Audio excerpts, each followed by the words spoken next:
A service of KIBMradio.com, the Internet's home for an all old-time radio.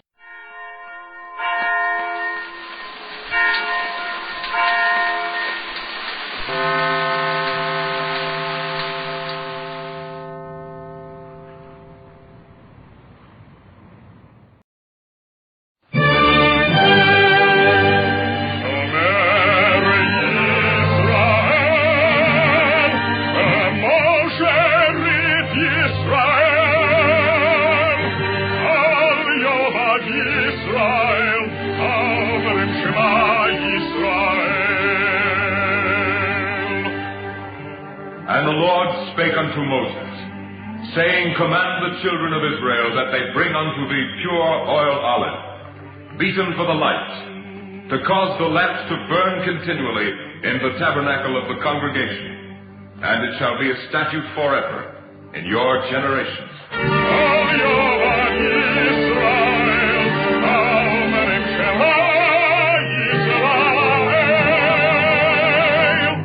The Eternal Light.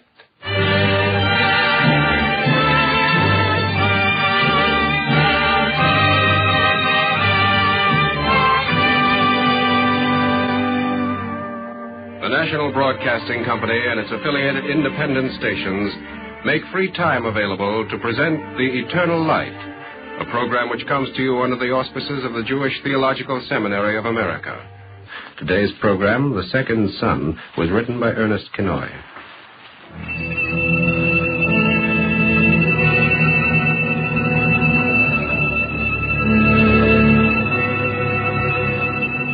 The sun of Palestine beat hot through the still air above the white, dazzling streets of Tel Aviv.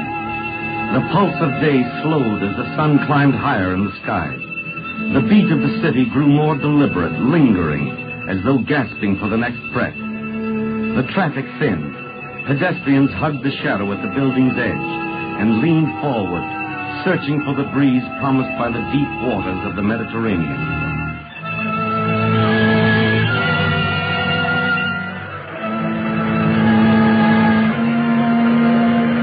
Has hung high over the Holy Land since the shepherd kings led tribes through the hills, since the harp of the psalmist soothed the mind of the troubled king.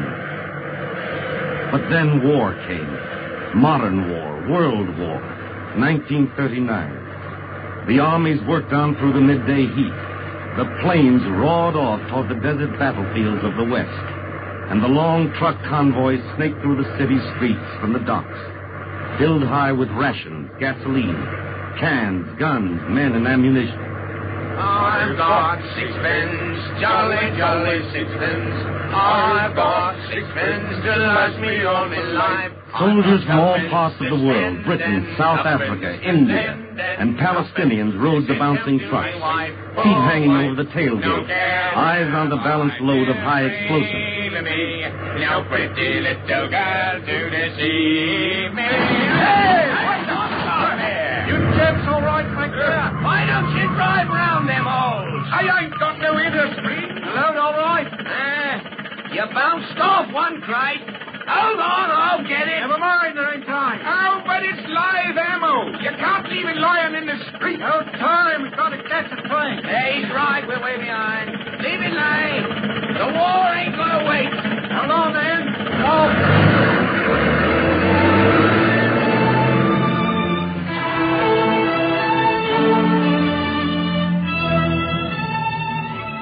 Now, in the streets of Tel Aviv, under the hot hanging sun, the broken crate lay tipped over the curb, the wood shattered, and the bright pointed metal caught the light and glittered.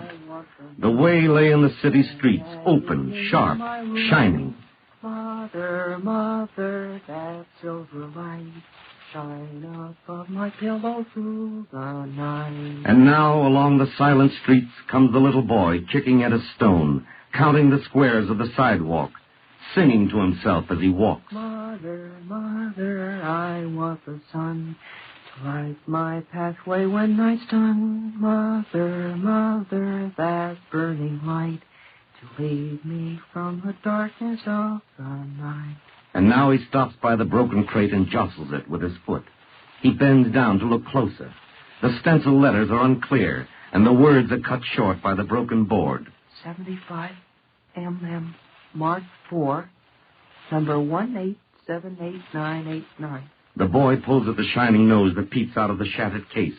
It slips in his hand, but his nails catch round the rim. And slowly he draws it out into the light. Wow. Look at that old shell. Boy. Round in his hands he turns it. The light flashes and flecks the white walls of the building. Now in the streets of Tel Aviv, the little boy turns war in his hands. Over and over, flashing in his hands.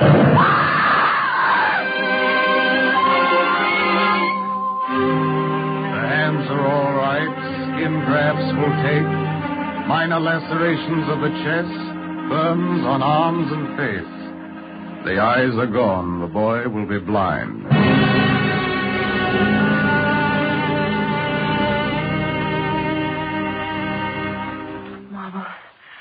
Mama, hush, Reuben, I'm here. Mama, it hurts. It hurts all over. Oh, you'll be all right, baby. They said so. Hush, Mama, I want a drink. Some water. No, later, Reuben. They said later. It's dark, Mama. Turn on the light, please. Not now, son. Not now. Mom, are you still there? Yes. Go to sleep now. The doctor wants you to sleep. I only took it out of the box because the sun was shining on it. I didn't know. That's all right. You sleep. I can't sleep. Water. What's some water? Not now, Reuben. Here, I'll sing you to sleep the way I used to. I can't. It hurts. Mother, mother, I want the moon to hang at evening in my room. Mama.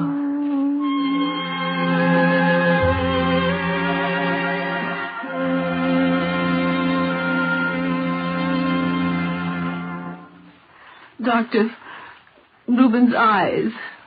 There's nothing... Mrs. Varga, the entire optic system is damaged. The boy is lucky he wasn't killed. Yeah, I know. The burns and cuts are healing nicely. He'll have scars, but that's to be expected. But his eyes... He's blind, Mrs. Varga, but he's alive. Blind. He can still live, but it's up to you. He can live almost like any other little boy, or he can turn inside himself, twisted, warped. The young recover quickly, Mrs. Varga. The scars of Reuben's face are almost healed now, but the scars that will come, the wounds inside, their healing's up to you.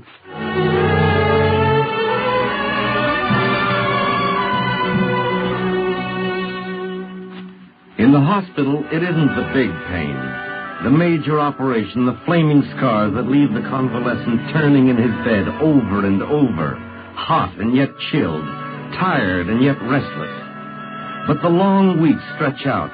The day breaks into the meaningless routine of meals and medications. And then the blob of color and the dull drab of the hours, the visiting time. Who's that? Reuben. Mama, they took the bandages off my face today. They just left my eyes covered. It itches awful. I know. I brought you something, son. What? It looked lonely on the shelf without you. So I brought it with me. My violin. But, Mama, I can't... You were doing so nicely, I thought maybe you'd like to play. Here. Feels good. It's awful out of tune. Listen. You didn't take good care of it, Mama. Listen to it complain. We'll take better care of it now. Mother, can I keep it here with me? Would you ask the nurse? Can I keep it? You can keep it, Reuben. Mr. Fenhims will come in for your lesson if you like. Here in the hospital? Here in the hospital. It's good to have my violin again, Mama. It's good to have something.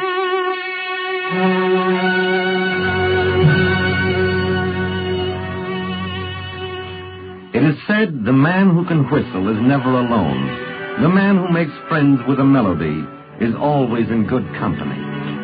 When the world is black from hour to hour, from day to day, the ear strains for the friendship of music, for the perfection of the chord resolved, for the order of the measured beat in time. No, lighter, Reuben, lighter. Bounce the bow. Don't saw like a carpenter. So. Is it all right, Mr. Benioff? So. More work, Reuben. But is it all right? For now. But more practice, and still more. More? Listen, youngster, today at the symphony, the maestro had me go over the solo violin part 5 times. If the concertmaster of the Palestine Symphony goes over 5 times, you, Reuben, can go over 505.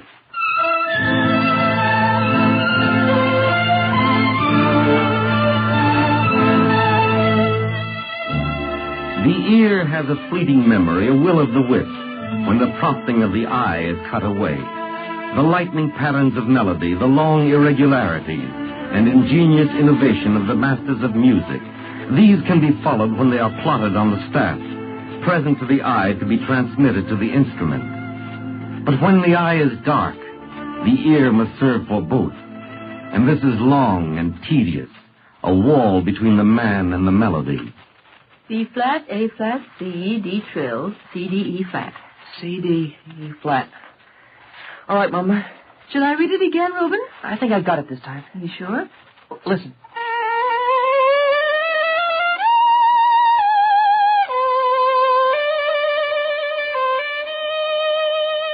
Will you remember it from Mr. Penyon? Sure. Once I play it, I don't forget. Well, then what's next? The Mozart. Mozart. Here. Key of G. G. 3/4 time, first measure, G, C.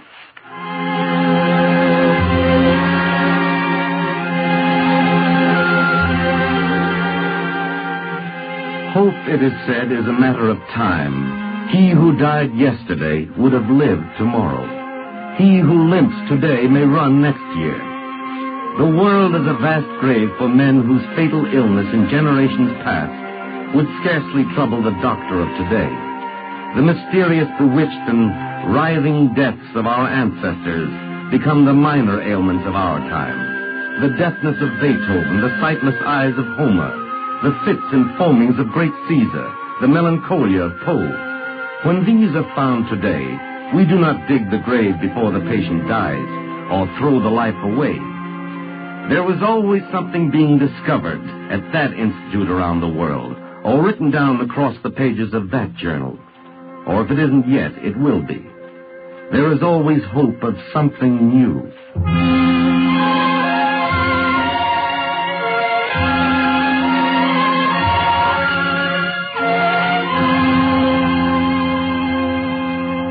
It's a new technique, Mrs. Varga, a new discovery. I haven't got the equipment here in Tel Aviv. Then where? Hungary. The hospital at Budapest has done the original research. I wrote to the chief surgeon there. He thinks he can produce a partial recovery of sight.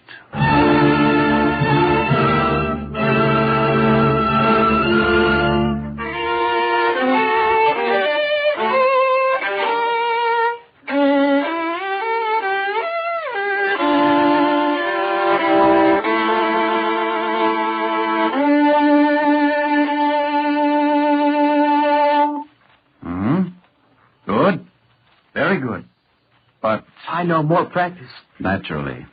I'm leaving, Mr. Fenyevs. We're going to Hungary. I know. I suppose you'll have a new teacher there. Can't I wait till I come back to you in Palestine? You'll be away for years, Reuben, years. But you'll come back someday to Tel Aviv. You'll come back and play for us. I'll have to play well, won't I, Mr. Fenyevs? Well, of course. Every artist must. No, I mean especially well, because I'm blind. We haven't spoken about that, Reuben. It doesn't matter. Yes, it does. When I was little, my mother took me to the circus. They had a seal that played tunes on the pipes. So? Everyone thought it was amazing. An animal playing music. We all applauded. Mr. Fenyevs, if I'm just ordinary, satisfactory like reviewers say, they'll applaud for me, won't they? But it won't be for the music. They'll applaud for my blindness. So, you understand. Now, play the Bach for me again. To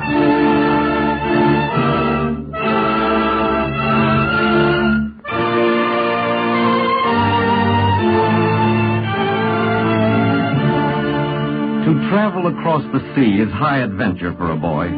but to travel and have the sights of the wharf hidden, to be blind to the gulls and the waves, and to miss the naval ships that steam along the edges of the convoy. That is travel with a joy half extracted. And to hear the whispers of the sweet old ladies hissing, "Poor boy," behind their hands, that takes the other half. Especially since at the end of the voyage is another hospital, a different feel in the darkness, another fear, another terror, another hope.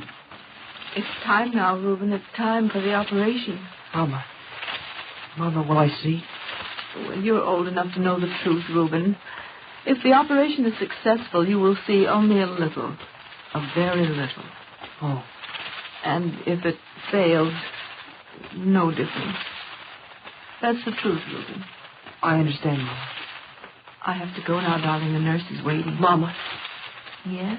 Sing to me. Sing the song you used to. Please. The nurse is waiting, Reuben. Please. Mother, mother, I want the sun to light my pathway when night's done.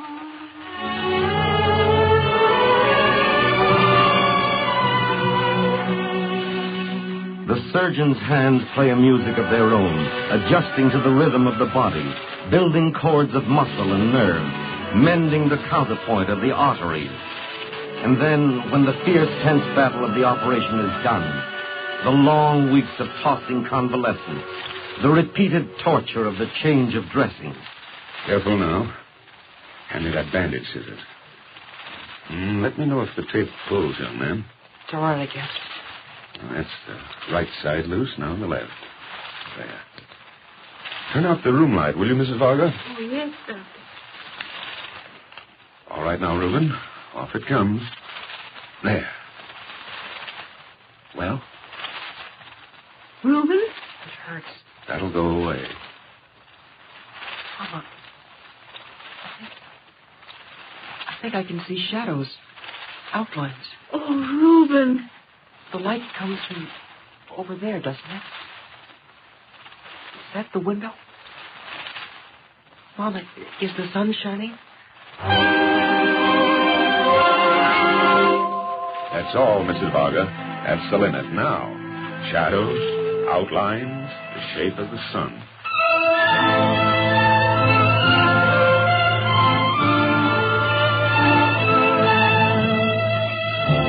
But that sun has not risen high over the boy's small world. It lurks below the horizon, throwing out the false dawn, the dim, filtered light that all but reveals the shadowy world of the almost seen.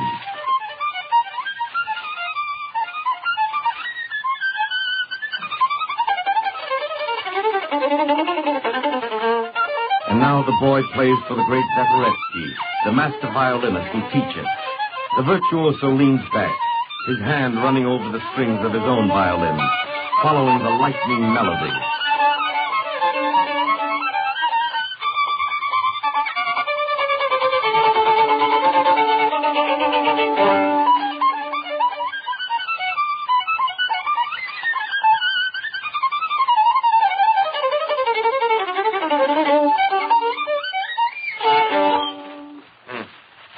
Who was your teacher, young man? Mr. Fenyev's of the Palestine Symphony. Yeah. He must be a good musician. But, Mr. Zucker... Quiet. A pupil should never interrupt. A pupil? Certainly. Now, first we will find you a drill master, a martinet. A musician boy is like an army. Years and years on the parade ground on maneuvers, and all for one battle. The debut. Yes, sir. When the foundation is finished, when you can play that fiddle in your sleep, when your hand grows into the bow, then you come to me. First, we take you for the examination at the Academy of Music. Examinations? But, Maestro, I can't. Now, don't bother me with trifles. You mean you can't see? Who has to see? You are a musician, Reuben. Now we're wasting time. You've got a lot of work to do if you're going to satisfy me.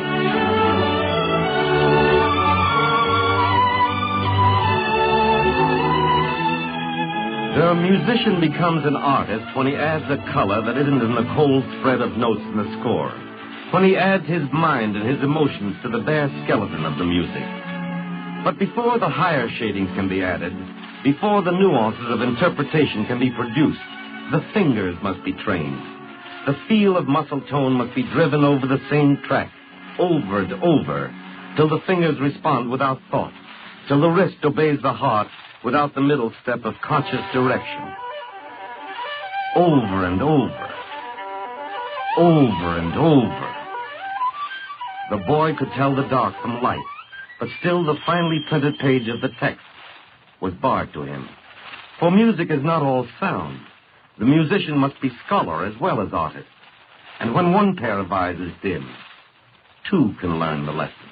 The minor seventh was introduced into the work by Italian performers of the 13th century, following the tradition of the older musica ficta, thus bringing down the disapproval of the authorities. Am I reading too fast, Reuben? No, I've got it. Further improvements on the traditional figure today were not all.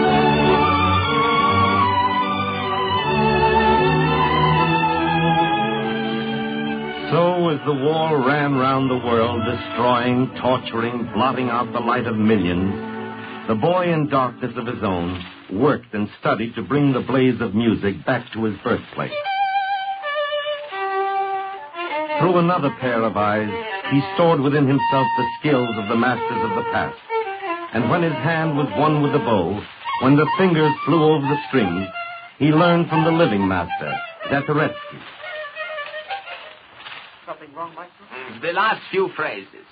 Listen as I play.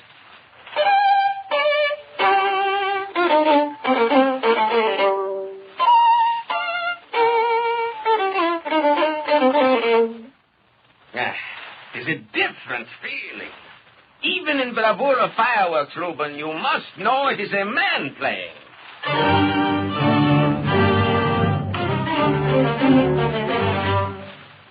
Then back to Tel Aviv, back to the homeland, to Palestine seething with the birth pangs of a new freedom.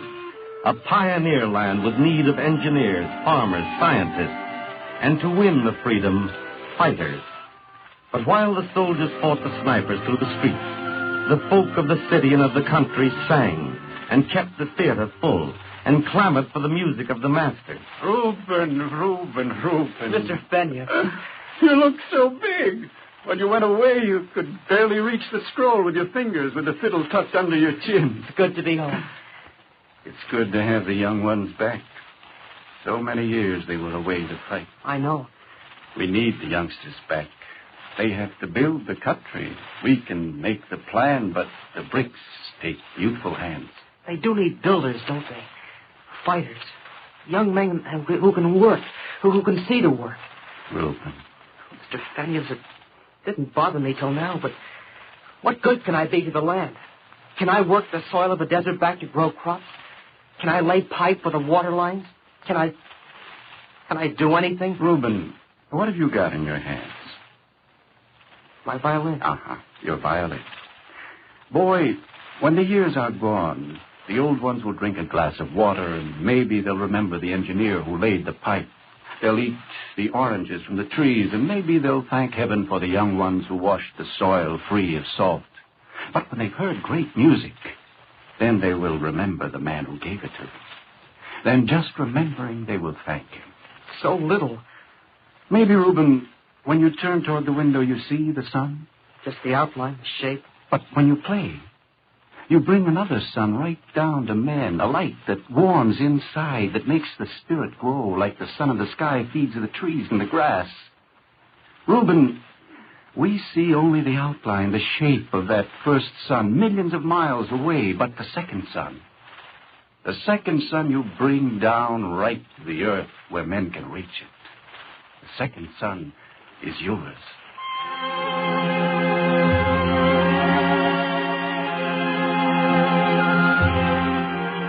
The masters of the violin still tower above the boy, but the years are ahead, and this the professors, the critics, the musicians know. In the playing are the visions that hide behind darkened eyes, the sorrow of a world seen in shadows and vague outlines, the sweet joy of the traveler at home once more among his people. He plays beyond his years, for the pain and sorrow age a boy, He draws his bow with the surety of the artist, for long years of learning with the ear has made him sure. The boy plays well. He is applauded for his music, not his sightless eyes.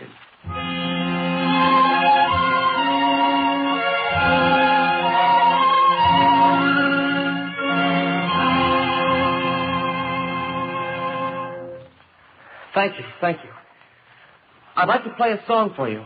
It's a song I used to sing before, a long time ago. My mother taught it to me.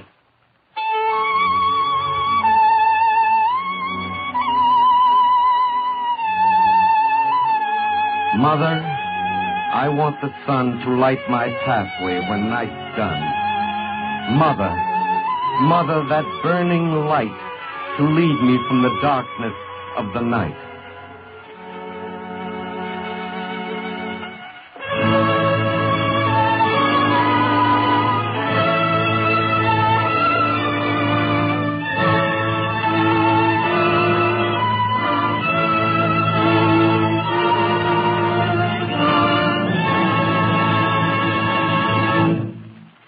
If you would like a copy of today's script, please send your name and address with 10 cents to cover the cost of postage and handling to The Eternal Light, 3080 Broadway, New York 27, New York. And now we take pleasure in presenting Leo F. Raphael, U.S. District Judge of the Eastern District of New York. Judge Raphael. Reuben Varga, the hero of our Eternal Light drama today, is a real person, and his story is real. Reuben happens to be in New York at this time, where he is continuing his violin studies at the Juilliard School of Music. The story of Reuben, in a very real sense, represents the story of the struggle of man to overcome the handicaps of another kind of blindness, a blindness to the spiritual realities of life. Like Reuben, men and nations, time and again, have been robbed of their vision to the true values of life, through no direct sin or misdeed of their own, but as a result of destructive effort far beyond their individual control. And, like Reuben, men and nations are constantly groping for a second sun, which will open their eyes to their common destiny and will give meaning and purpose to their lives. Second suns can be brought into the lives of men everywhere, even as it was possible for Reuben to bring second sun into his own life, and they that walk in the darkness can indeed see a great light.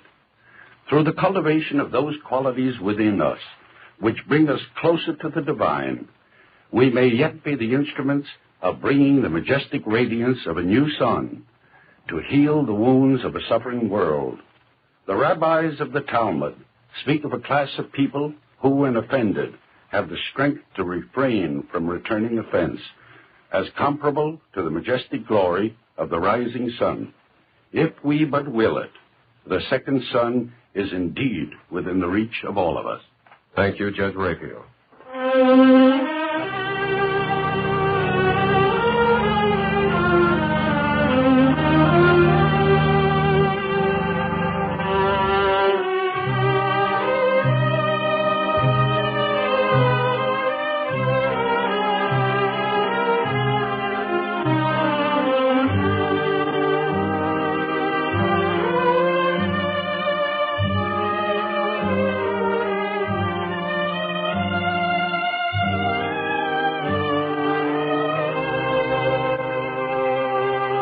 Our Eternal Light drama today, The Second Sun, was written by Ernest Kinoy.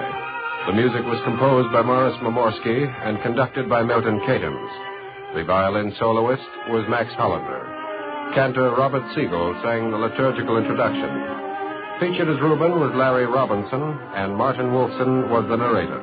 The production was under the direction of Frank Papp. Free time to present The Eternal Light is made available by the National Broadcasting Company and its affiliated independent stations.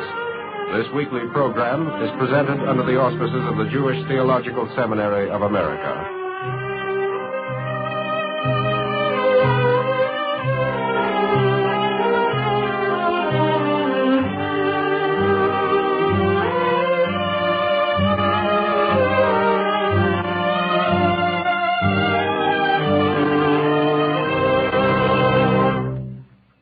is NBC, the National Broadcasting Company.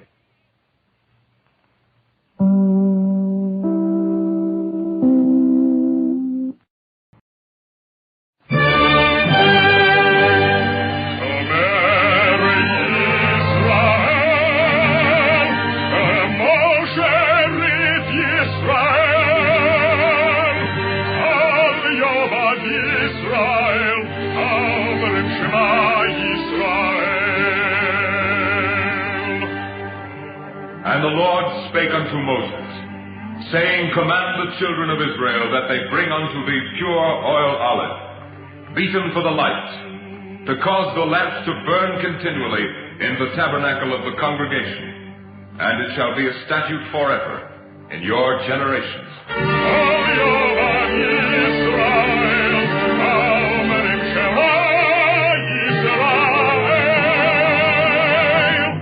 The Eternal Light.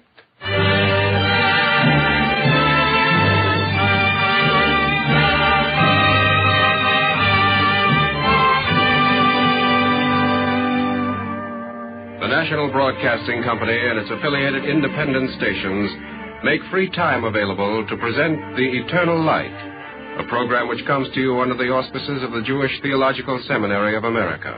Today's program, Welcome Home, was written by Richard David and is dedicated to the current drive of the United Jewish Appeal.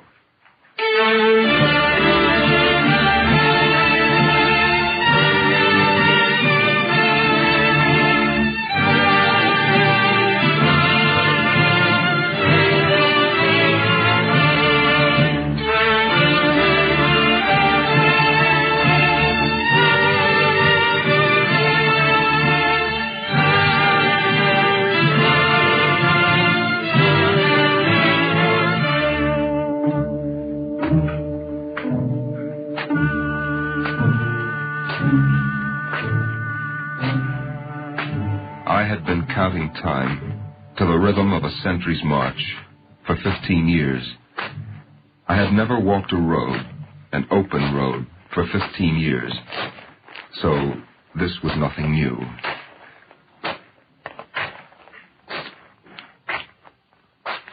On Cyprus, we were the Ma'apilim, the undeterred. We, all of us, all 25,000 of us, were the Ma'apilim, the undeterred. We had a radio hidden in a packing case that one of the women used as a crib for her baby. It was little, it was weak, but this little weak radio was our bridge across the water. Usually we listened only at night, huddled about it to crush its sound so as not to disturb the baby, so the sentries might not know. But on this Friday afternoon, for some reason beyond my knowing, some impulse, on this Friday afternoon of May 14th, 1948, at 4 o'clock on this Friday afternoon, we turned it on.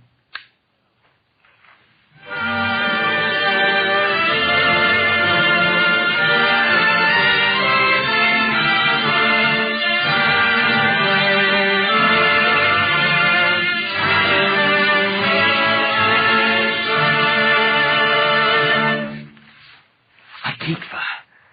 The Palestine radio played Hatikva. Never before. They never played Hatikva before. Shh. The sentry's coming. Turn off the radio.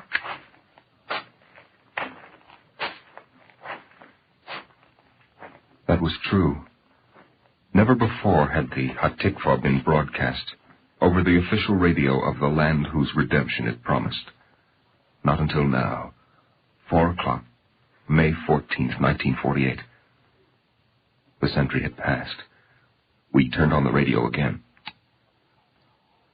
Members of the National Council, delegates of the Yishuv, and the Jewish people, I shall read to you the proclamation of the Jewish state, which has been adopted by the National Council I recognize his at its voice. first Be reading. quiet. The land of Israel was the birthplace of the Jewish people. Here their spiritual, religious, and national identity was formed. Here they achieved independence and created a culture of national and universal significance. Here they wrote and gave the Bible to the world. Exiled from the land of Israel, the Jewish people remained faithful to it in all the countries of their dispersion, never ceasing to pray and hope for their return and restoration of their national freedom. Shut it off. Impelled by historic associations.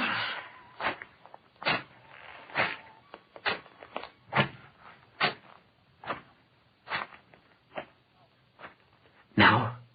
No, not yet. I must hear it, all of it. All right, now. It is the natural right of the Jewish people to lead, as do all other nations, an independent existence in its sovereign state.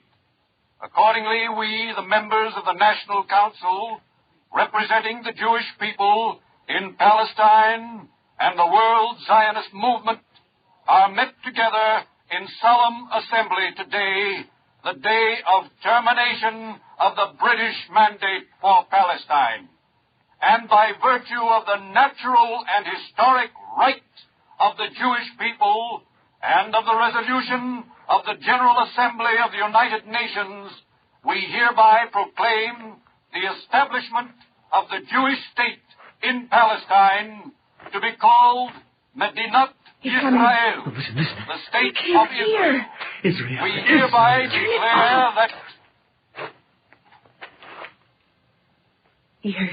He heard. I say. We're writing letters. You see? Here.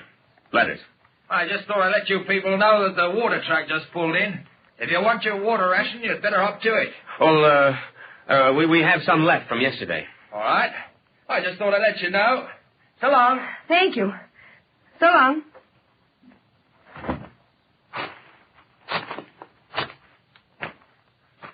All right, now.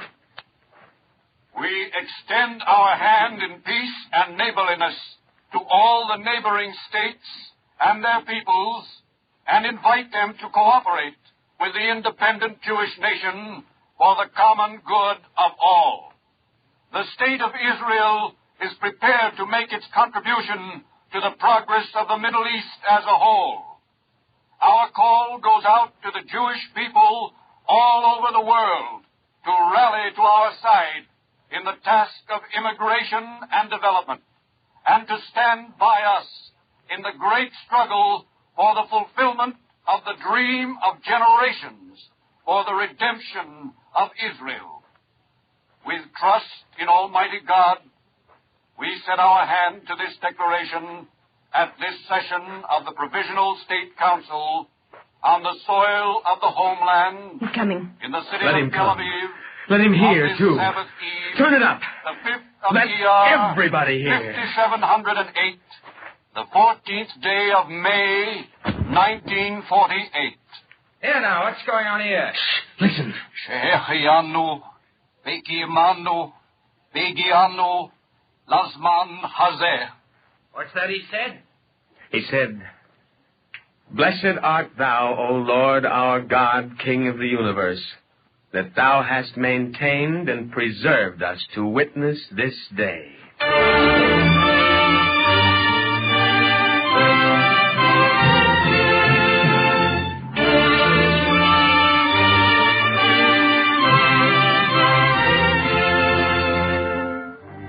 That way, we learned the news. Those of us on Cyprus, those still in the camps of Europe, those in the ghettos of North Africa, the exiles who were to be ingathered, the remnants.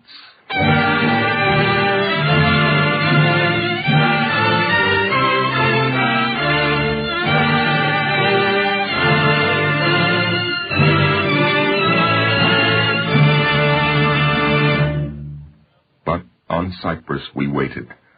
We knew time by the changing of the guard, and the barbed wire, finely twirled wire, still glutted the road. In July, the women and the children, the old and the sick were taken over. Our turn did not come for 6 months more, not until January. But finally it came. Our turn came.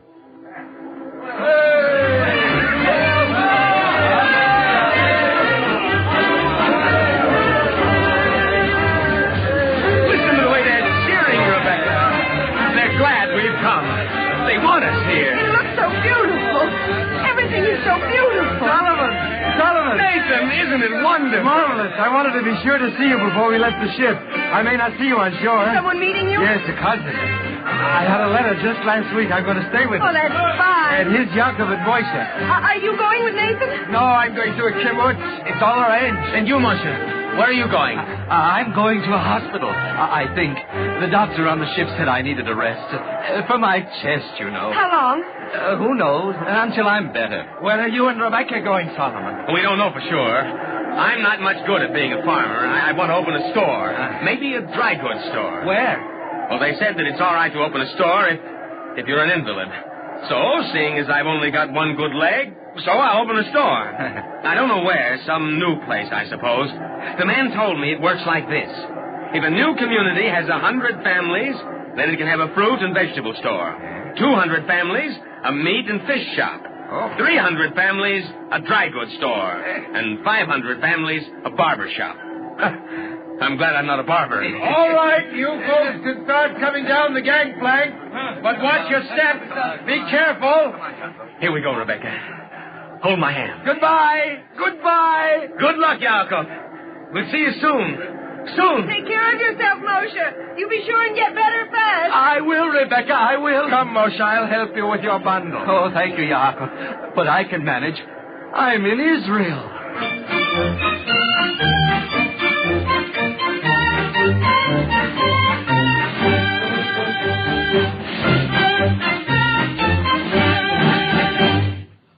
Because I had no relatives to go to, because Solomon and Rebecca were the only two people I knew, I went with them. After we landed, I remember the first thing that happened. We were sprayed with DDT. Everyone took it good-naturedly. Solomon even made a joke about it, I remember. A fine thing. We spend 15 years waiting to see Israel, and as soon as we get here, someone spritzes sand in our eyes. Then we had lunch. A good lunch, I remember, with fresh vegetables and hot soup. We had butter with our bread. After that, we received our identity cards and we were put aboard the trucks that took us to the reception center. Is it like you expected, Solomon? The land? It's so flat. I thought there were mountains. West, I suppose, near Jerusalem. Well, it looks so desolate. No, not desolate. Only lonesome. It's waiting. Waiting for us. There's the camp, over there. Is that it? Driver, is that the camp? That's it. You see it, Rebecca? Over there. Yes. Another camp. Oh, but this isn't the same. This is Eretz Yisrael. I know, but I'm being stupid. It looks so big. It is big. Do you see the people waving at the gate? There must be 1,000 of them. Maybe more. Yes, I see them. They're singing. I hear. It's Hatikva. Yeah.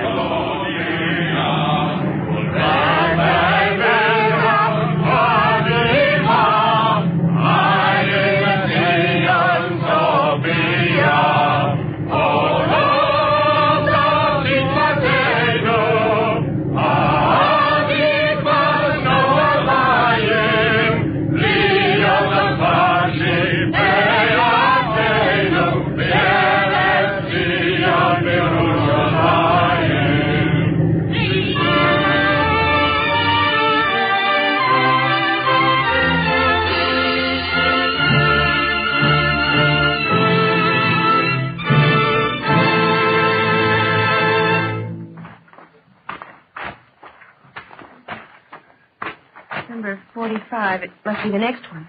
It's all right. For the short time we will be here, it's all right.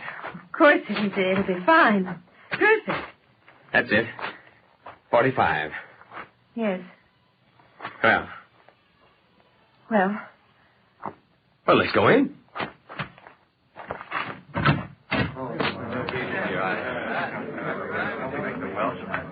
How shall I describe the place? A long, narrow room. A room so closely packed with army cots, with packing crates, with bundles, with people that nowhere was there an inch of open space. Here and there on ropes stretched from the rafter, a blanket or a sheet, drooped like a rain-soaked flag, partitioning off a few bare inches in futile gestures of privacy. This was barracks number 45. We've been assigned here. At number 45, this is my wife. I'm Solomon Kinsler. Mrs. Morris Katz. Is there, some space for us? There's a bed there. One bed? How many are you? 3. Take turns. But we all take turns. There are 53 of us here and 20 beds. Yes, It's all right, Solomon. It's all right. It won't be for long. It's all right. Now, I want to lie down. I'm tired.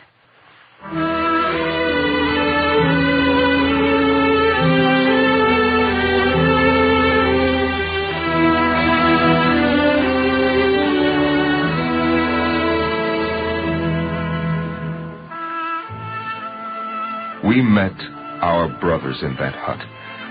Yemenite Jews from Aden, Bukhara Jews from Russian Asia, Jews from South Africa, from Tangiers and Tunis, from Germany, from Poland. We were all lumped together. We were the ingathered. That night there was singing. We all joined in, all of us. We were in Israel, and we knew joy. Ein Zeppele, yeshnam leloka ela tiyeka la lekat harashekata la la la la la la la la la la la la la. The words to the song were simple. It is no wonder that on such nights we dance a hora.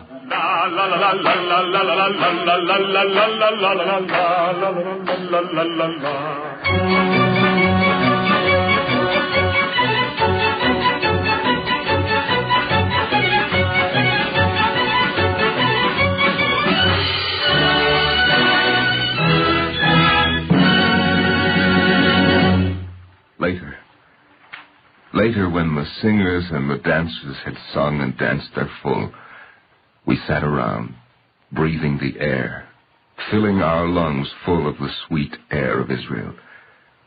Then, from another little group from down the little street that ran between the barracks, a boy began to sing.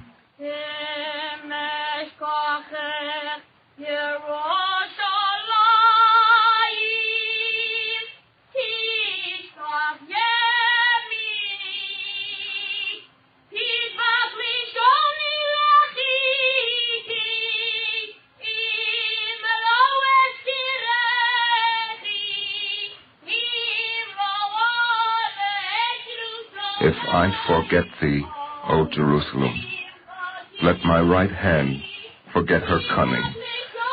Let my tongue cleave to the roof of my mouth, if I remember thee not. If I see not my Jerusalem above my chiefest joy.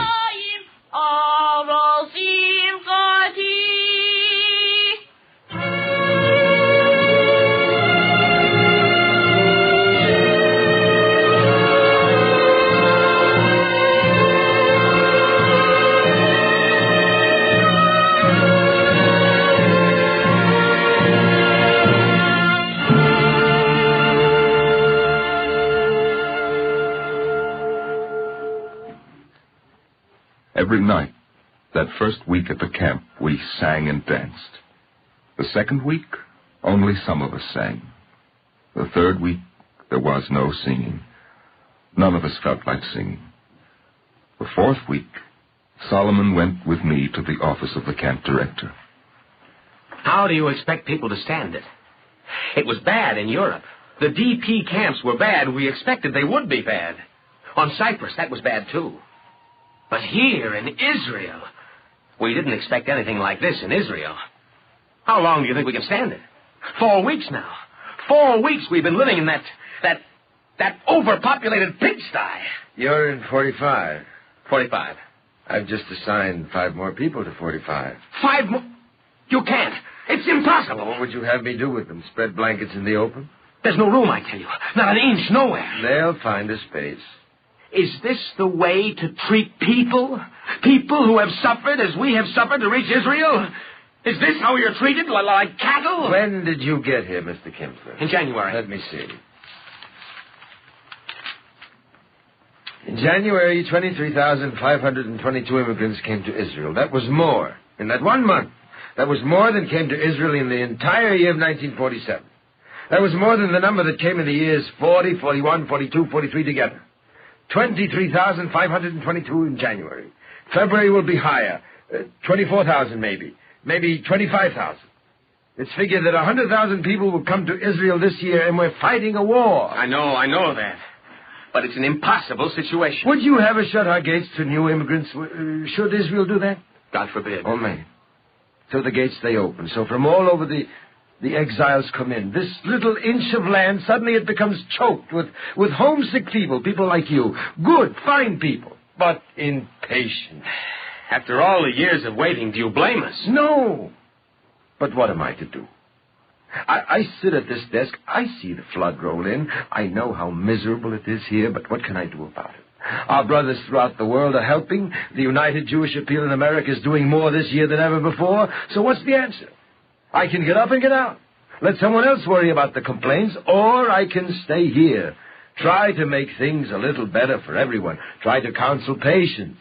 Try to explain that we need time. I know it isn't easy. I know it. All that I want to know is when. When will they let us go to our new village? Soon? Next week, maybe? Maybe. I can't say. Maybe.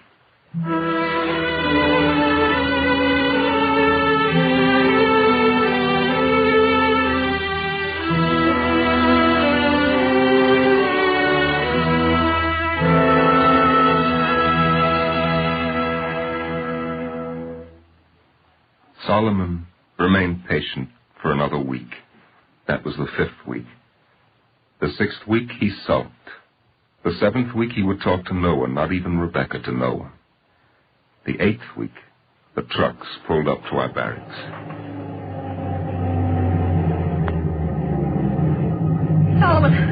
Solomon, the trucks, they've come. Driver, here. Are you all ready in there? Yes.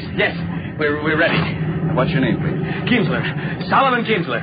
Come on, Rebecca. Get the things together. Sorry. I got no Solomon Kinsler on my list. Let's see. Was it Ben Yaakov family?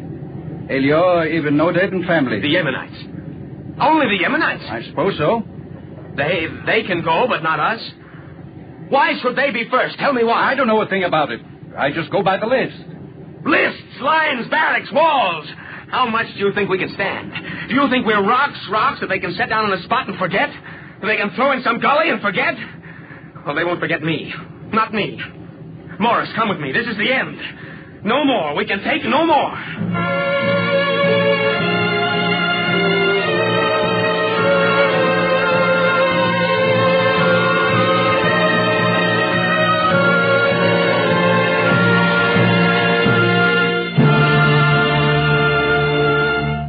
I'm sorry you feel that way about it, Mr. Kinsler. I thought you understood the problem. Understand? What do you want me to understand? You tell me there are no homes. All right, I understand that. I wait. But now there must be homes. The Yemenites in our barracks are leaving today. There must be homes for them. Yes, their place is ready. Why is their place ready and ours not? Why? I can't answer that. No, you can't. 5 years I spent in a concentration camp. My whole family torn from me. Then 3 more years in Europe in a DP camp. Then a year on Cyprus.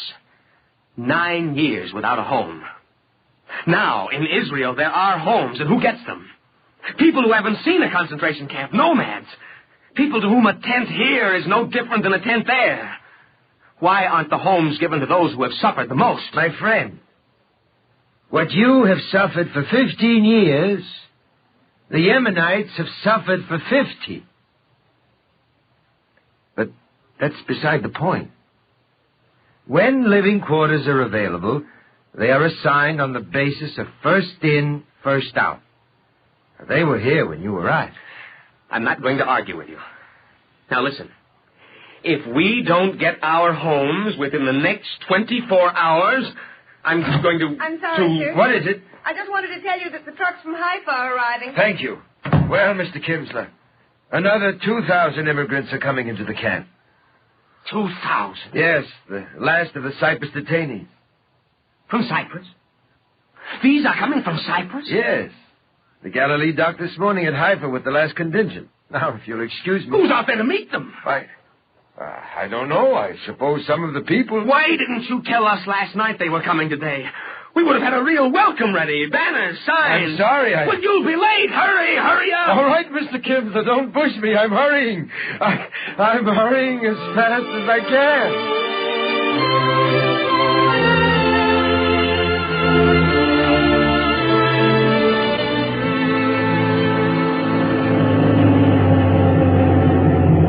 There they are. Sing. Everybody sing. As we stood there, watching the trucks roll up, I asked Solomon about it. When I suggested that he had acted just a wee bit strange, he looked up to me and grinned. He said, What's so strange, Morris, about a man welcoming a brother into his home? I've been home a long time, and they are first coming. First we were guests, now we are hosts. Welcome home, everybody! Welcome home!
If you would like a copy of today's script, please send your name and address with 10 cents to cover the cost of postage and handling to the Eternal Light, 3080 Broadway, New York 27, New York.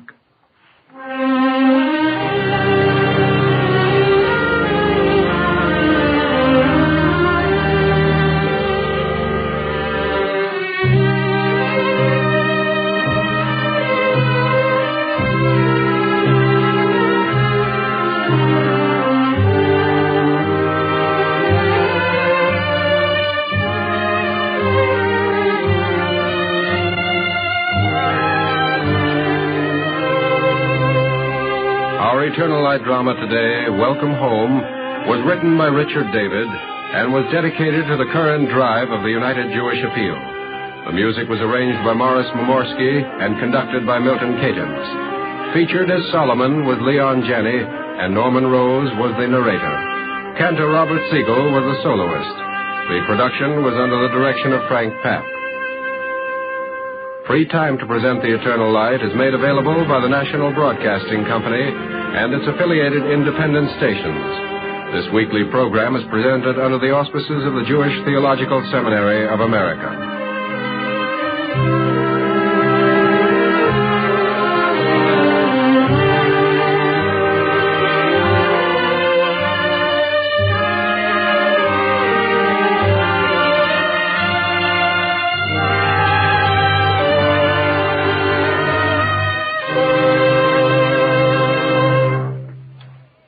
This is NBC, the National Broadcasting Company.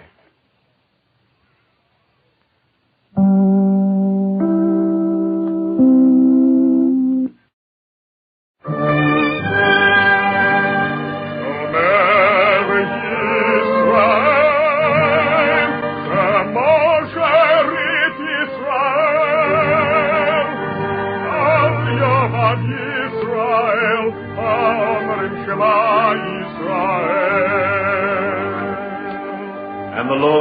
spake unto Moses, saying, Command the children of Israel that they bring unto thee pure oil olive, beaten for the light, to cause the lamps to burn continually in the tabernacle of the congregation. And it shall be a statute forever in your generation.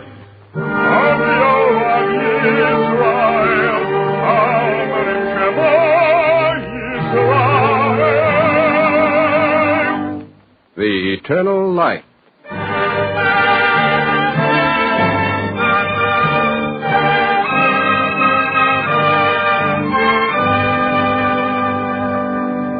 The National Broadcasting Company and its affiliated independent stations make free time available to present The Eternal Light, a program which comes to you under the auspices of the Jewish Theological Seminary of America. Today's program, The Trial of Jonathan Green, was written by Sylvia Berger.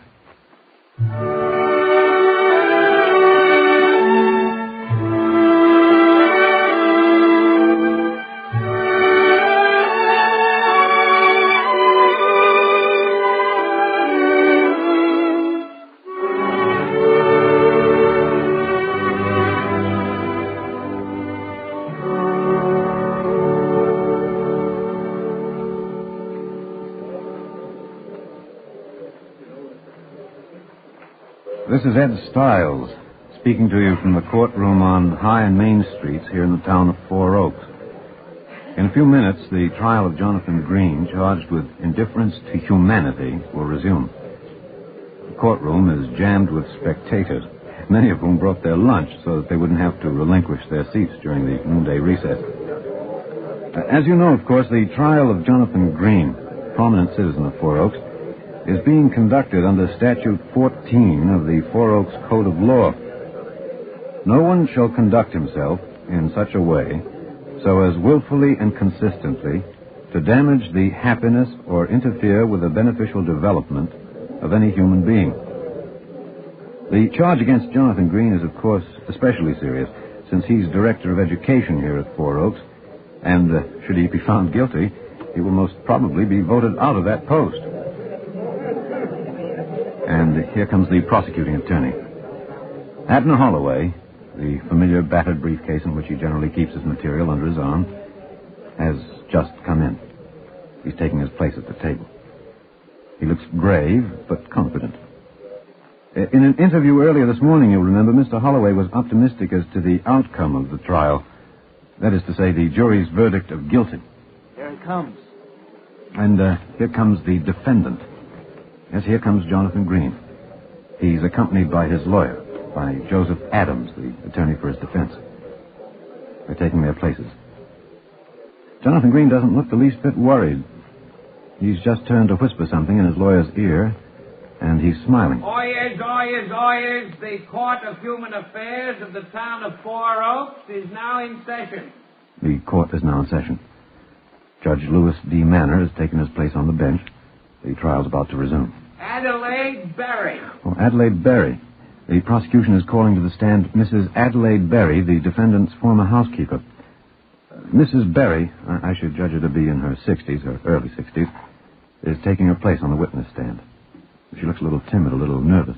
Mrs. Berry, what is the nature of your present employment? District Attorney Holloway is asking Mrs. Berry the nature of her present employment. How long have you been... I'll open up the microphone at the witness stand, let you hear the full proceedings. 6 months. 6 or 7 months. Before that, where did you work, Mrs. Berry? I was housekeeper for Mr. Jonathan Green. I see.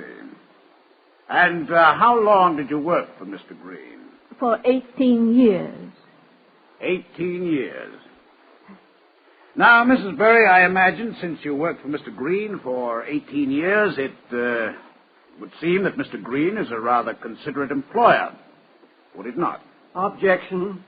Whether or not Mrs. Berry considers Mr. Green a considerate or inconsiderate employer is a matter of opinion and has no relevance to this case. Your Honor, Jonathan Green stands charged with indifference to humanity.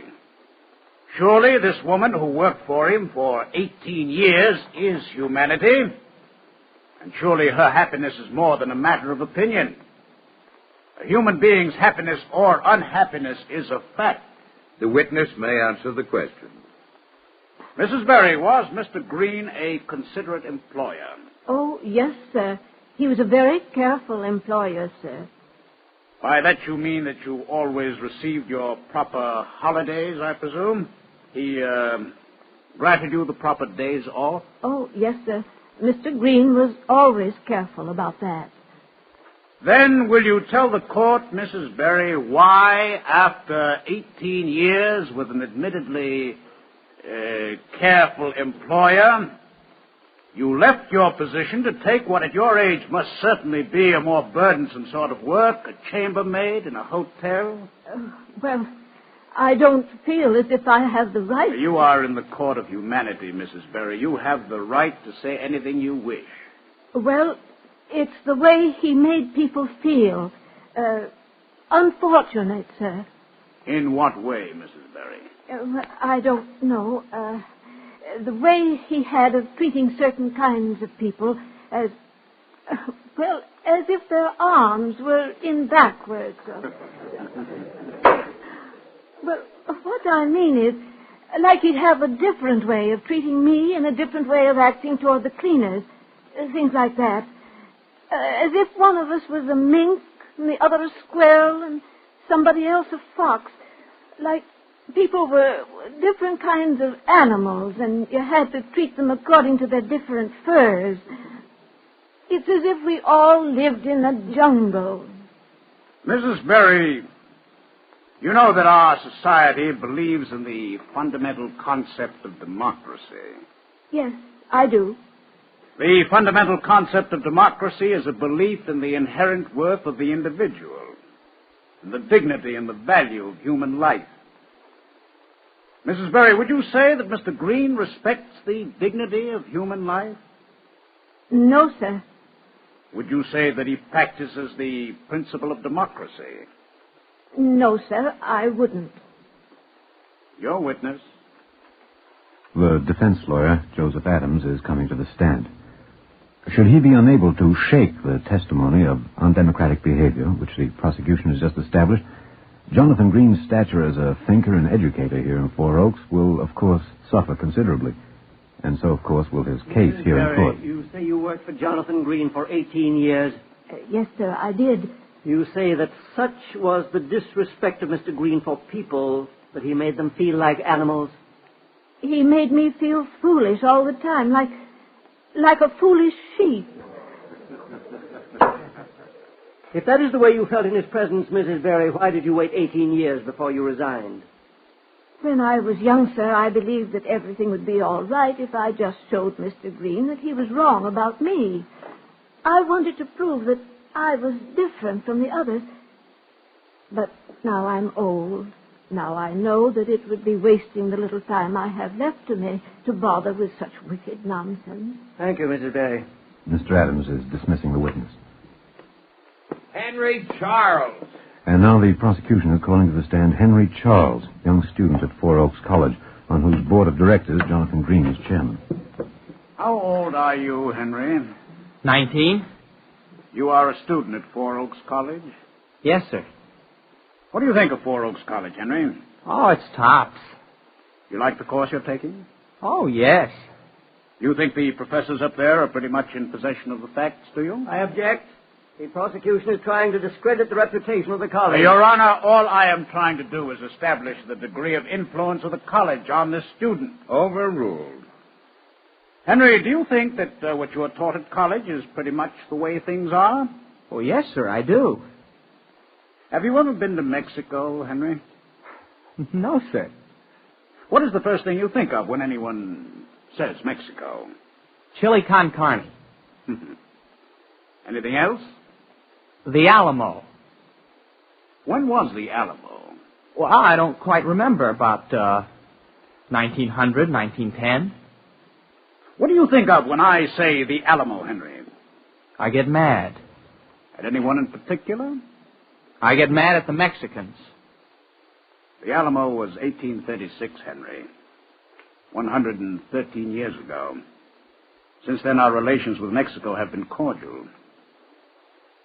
What do you think of, Henry, when I say India? Riots. Indonesia. Well, they dance with little bells.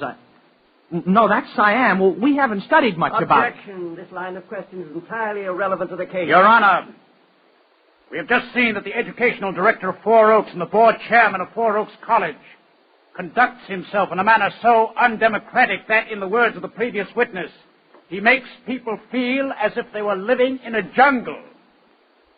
I say that is essentially indifference to humanity. But here we have something worse. Here we see that indifference to humanity is passed on to the next generation. Civilization has reached a pass where education must come to grips with the crisis that faces mankind. I say a world of men in which the people are made to feel like animals in a jungle, in which students know little more about their neighbors than that they dance with little bells and cherish hatreds and fight wars that are long since over. I say a world like that is doomed. Your witness. No questions. Joseph Adams has declined to cross-examine the witness. Whether he's planning to call him back later or whether he thinks it's safer to stay clear of testimony which may prove too damaging to the defense, we can't, of course, at this time know. Oh, and now the prosecution has called Mrs. William Charles, Henry Charles's mother, the mother of the young student who just left the stand. There's a look of quiet dignity on the face of Mrs. Charles as she walks to the stand. She turns, smiles at her son, who's leaning forward, looking at his mother with grave affection. Mrs. Charles, you are the mother of Henry Charles, who testified on the stand just now. Henry Charles is my son. You love your son, Mrs. Charles? He's my only son. And, of course, you want to see your son happy? I want to see my son grow into a useful and happy man. Do you think education is necessary for a man to be useful and happy? The right kind of education is absolutely necessary. Do you think your son is getting the right kind of education at the college? I think the kind of education my son is being given at college will inevitably result in his unhappiness. And if that is the kind of education all our children are getting, in the unhappiness of the entire world. Will you tell the court why you think that? My boy is being prepared for his chosen profession. I'm glad about that. I think every person should be able to do one thing so well that his neighbors will be willing to pay him for his services. But that isn't enough. Just being good in your profession isn't enough. The world's in trouble. We're in terrible trouble. And there isn't one course in that whole college that tells my boy that it's his duty to help us get out of that trouble. My boy is going to get out of that college a professional expert, but a social child. He is going out of that college without the smallest feeling of social responsibility. It frightens me. I'm afraid for the world and for my son. Your witness. Oh, something strange is going on here. Joseph Adams, the lawyer for the defense, Joseph Adams started to get up, apparently to cross-examine the witness, and the defendant pulled him down again. Well, they're conferring. Jonathan Green looks pale. He seems to be arguing with his attorney. Joseph Adams has just nodded. Apparently they've come to an agreement. He's standing up. The defense asks the court's permission to change its plea. The defense is asking the court's permission to change its plea. However, with the court's permission, I realize this is unorthodox, but being the court of humanity, I know that the heart of humanity takes precedence over the mere formula of law. I should like the court's permission first to call the defendant himself to the stand. Oh, this is indeed a strange development. The defense lawyer, after requesting permission to change the defendant's plea, asked permission before announcing the new plea to call the defendant himself, Jonathan Green, to the stand. This is unusual, but the defense is counting on the basic tenet behind the procedures in this court of humanity, where humanity itself gets priority rating over legal procedure. Permission's granted. Permission has been granted. Jonathan Green? And Joseph Adams is calling the defendant himself, Jonathan Green, to the stand. Mr. Green, will you tell the court the positions you hold in this community? I'm Director of Education for Four Oaks. and chairman of the board of Four Oaks College. Now, will you also tell the court, Mr. Green, what preparation you had for these two posts which put you in a position of educational leader here in the community? I'm a university graduate holding the degrees of Bachelor of Arts and Master of Arts. Mr. Green, you heard yourself charged today with behavior which certain witnesses called undemocratic. I have. Do you think that an educational institution which teaches, among other things, a belief in the principles of democracy should continue under the supervision of an undemocratic man? No, I do not. Have you ever thought of yourself as an undemocratic man, Mr. Green?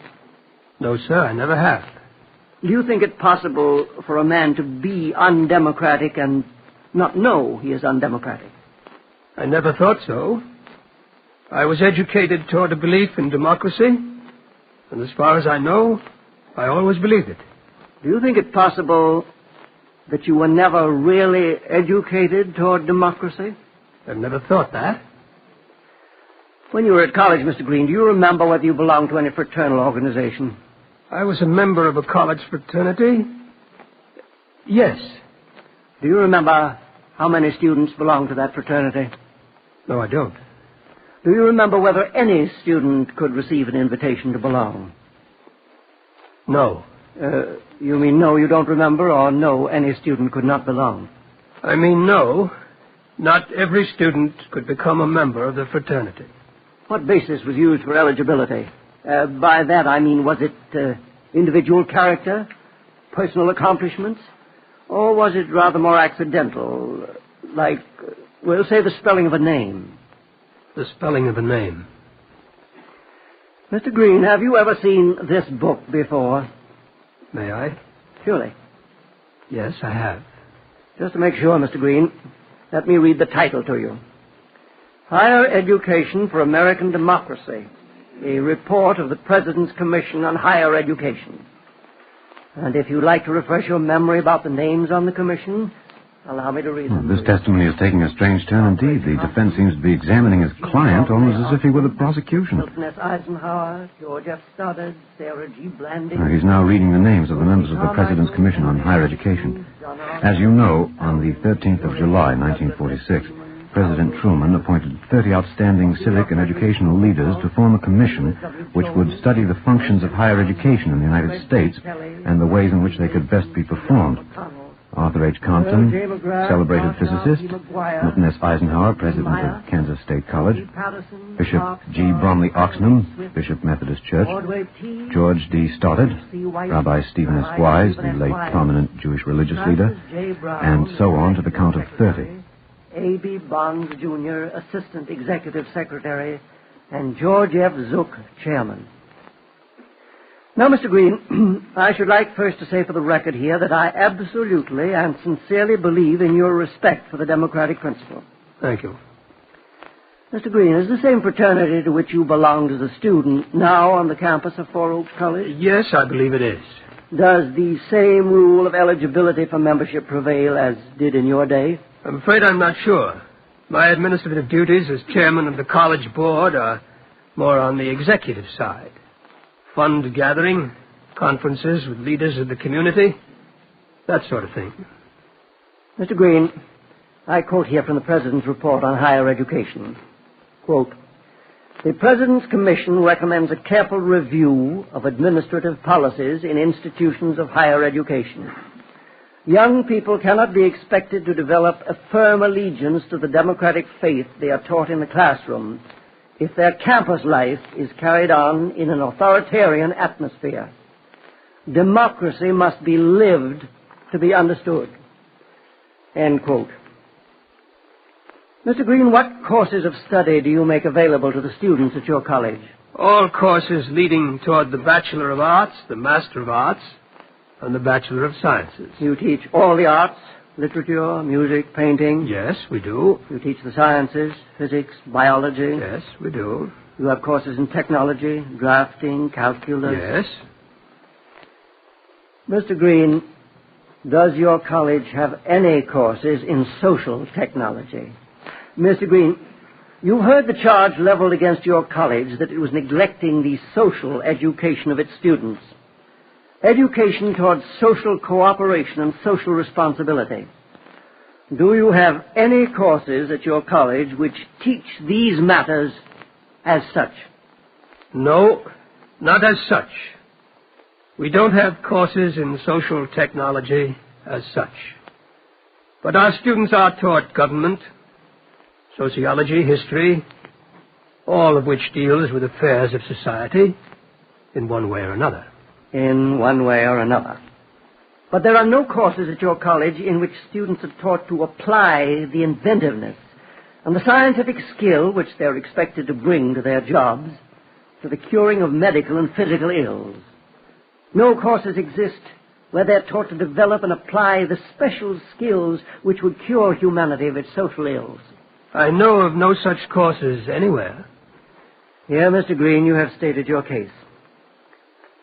Your Honor, a moment ago I asked the court's permission to change our plea. I should like to preface it with this quotation from the President's Commission on Higher Education. I quote, "No thinking person doubts that we're living in a decisive moment of human history.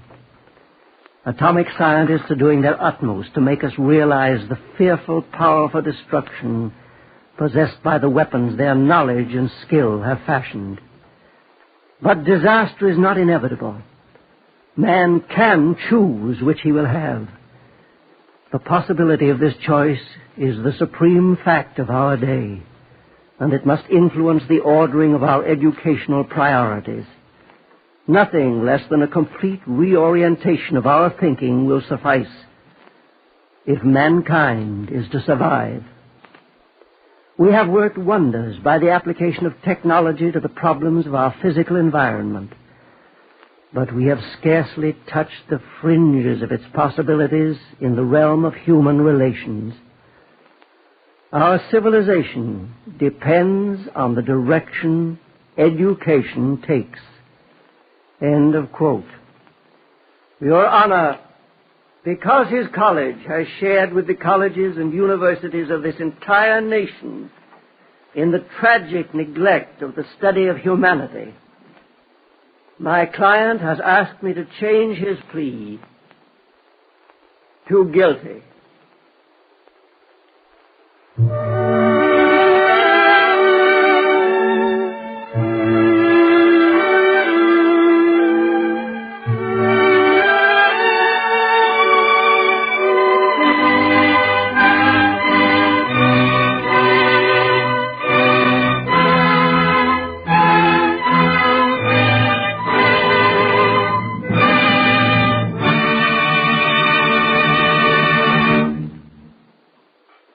If you would like a copy of today's script, please send your name and address with 10 cents to cover the cost of postage and handling to The Eternal Light, 3080 Broadway, New York 27, New York. And now we present Dr. Mark A. May, Director of the Institute of Human Relations at Yale, who will offer a tribute to the late James Roland Angel, educator, NBC Public Service Counselor, and believer in the eternal light from its inception. Dr. May.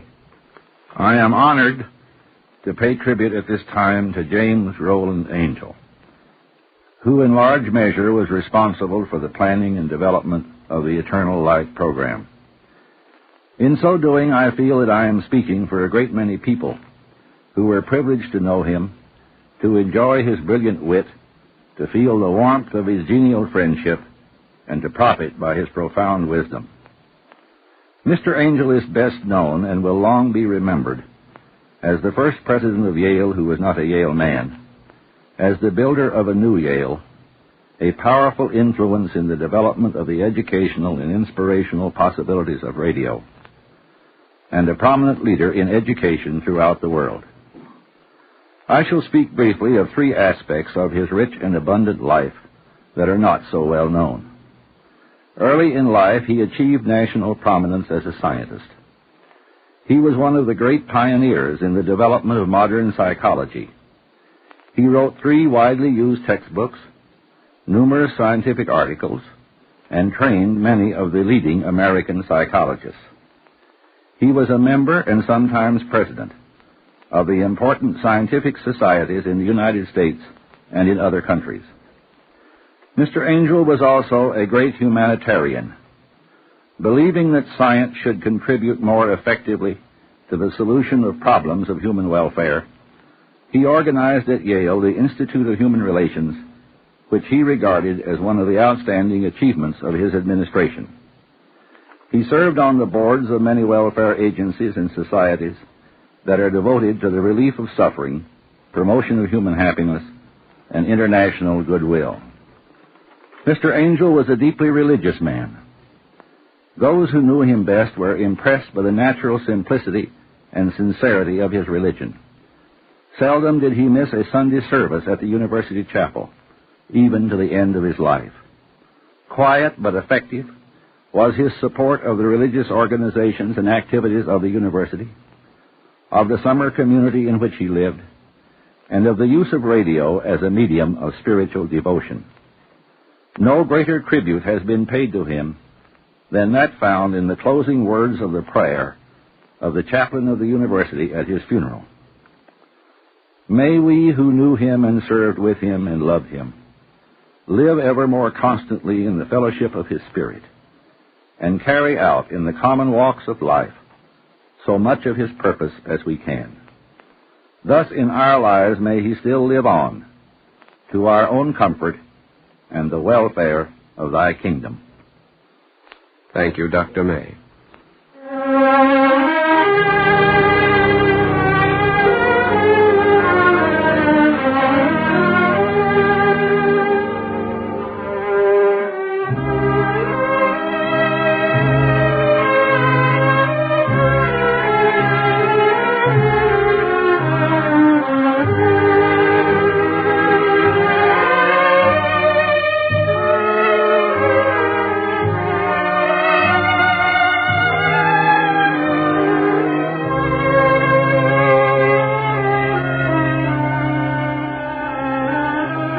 Our Eternal Light drama today, Trial of Jonathan Green, was written by Sylvia Berger. Music was composed by Morris Momorsky and conducted by Milton Katims. Cantor Robert Siegel sang the liturgical introduction. Alexander Scourby was featured as Ed Stiles, and John McGovern was Jonathan Green. The production was under the direction of Frank Papp.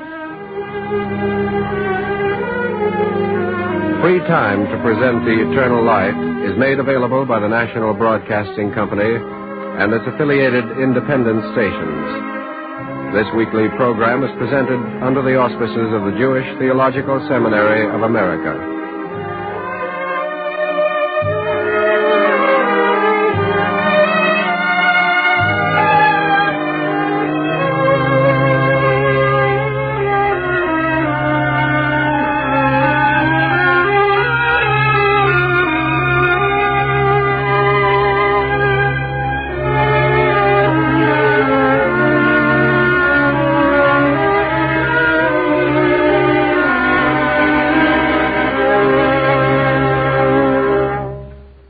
This is NBC, the National Broadcasting Company.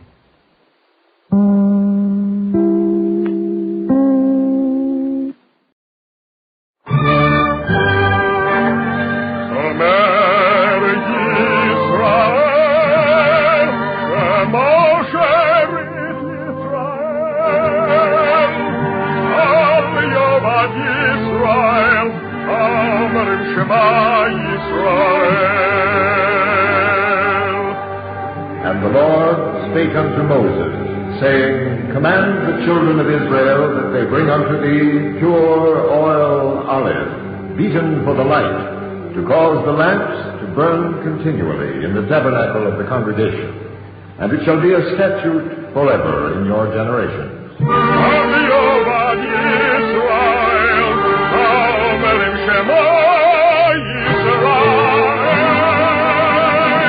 The Eternal Light.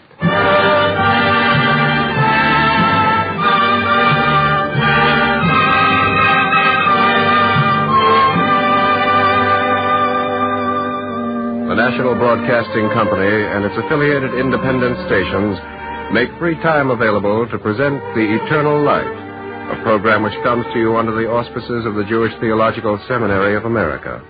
Today's program, Man of Peace, was written by Peter Lyon and is presented in commemoration of Memorial Day and of the Festival of Shavuot.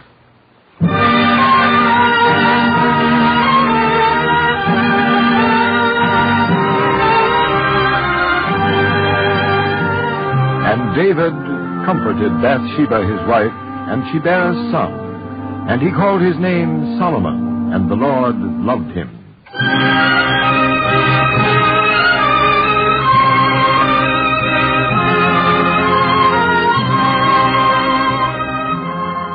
And it came to pass one day that a great shadow fell over the palace of David, and all men walked softly, when as they passed the room where the king sat, and his heart was filled with grief. Calamity. What woe is worked on Israel? This grief is not our grief. His tears bring shame upon us. How dare you speak so? Oh, calamity, calamity.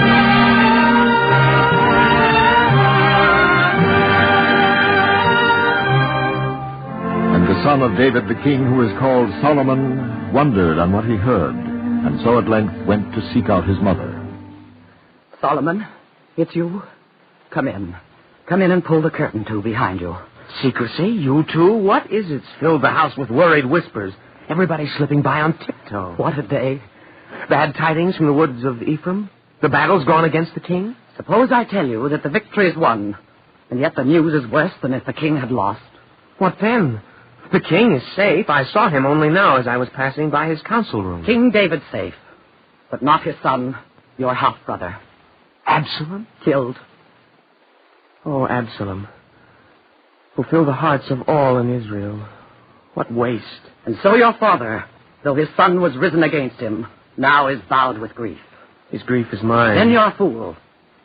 You will find no sadness in my heart. A splendid son. He was the finest of us all. He stood across your pathway, Solomon. Now that he's gone, one less to thwart your goal. My goal? The king your father is growing old. See, Solomon, why does your tutor Nathan teach you in the ways of God and how to guide the ways of men? Why does he teach me? Why, so you will be fit to rule. So I'll be fit to rule? And where's your cause to scowl? Now don't you see why all around us in this house may grieve, but we can smile and wait and count the days and plan the deeds, contriving always what will best ensure that one day. But, Mother, wait. I'll wait. Wait. Don't worry. Patience is the virtue fits me best. I'll wait, and so will you, until the day when resolution's fist can close and bid all patience vanish. But, yes, and then? I never dreamed of this. For Absalom was oldest. Now he's dead. But still his brother, Adonijah. He is the older prince. He's older, yes. But still, I tell you, you will be king.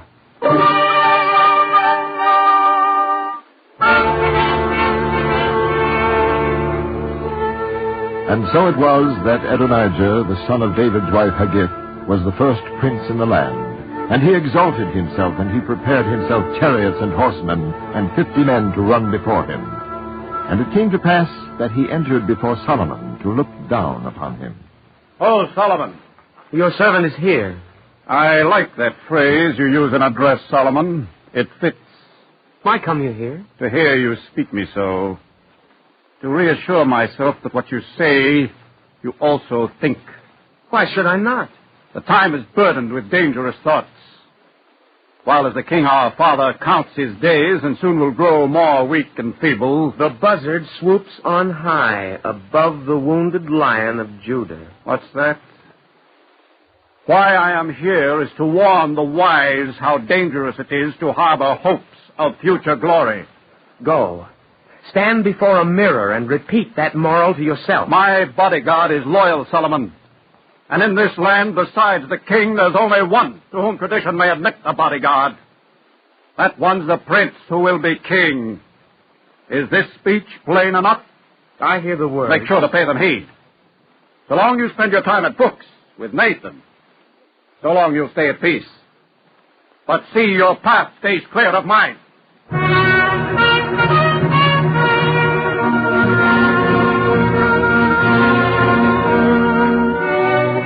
And Solomon was troubled by the turn of events, and he prayed to the Lord, and in his perplexity he turned to the prophet Nathan, his tutor, for words of counsel.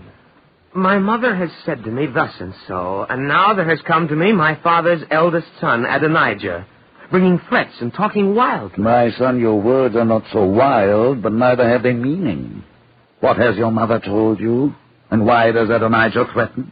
They speak of how my father ails and who will take his place. Oh. My mother says I am to be the king. She says she has the promise of King David. She told you this. And you? You'd known he promised so?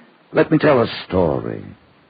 High on the mountain was the eagle's nest, and he soared over all the world, beating the air with mighty wings, tearing at his enemies with cruel talons. And two others watched him. One was the mockingbird, the other was the eaglet. The mockingbird's wings could not carry him to the heights of the eagle, and his talons were not fierce. Only his voice was like the eagle's. And the other birds laughed him to shame. And the eaglet? The eaglet saw the eagle soar above the world and thought, I too will swoop and glide so and rule all that I see. And he fluttered out of the nest and tumbled onto the rocks below, for his wings, which would have been one day as mighty as his father's, were then still too weak.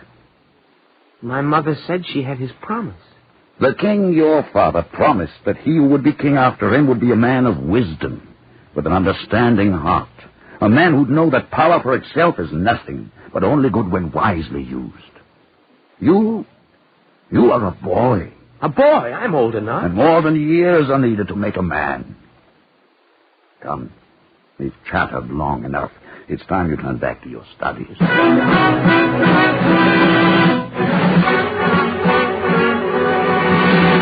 And it came to pass that there rose up a man against David the king, and blew a trumpet, crying, Every man to his tents, O Israel! And there went out after him to pursue him the mighty men of David, and there was much blood spilled.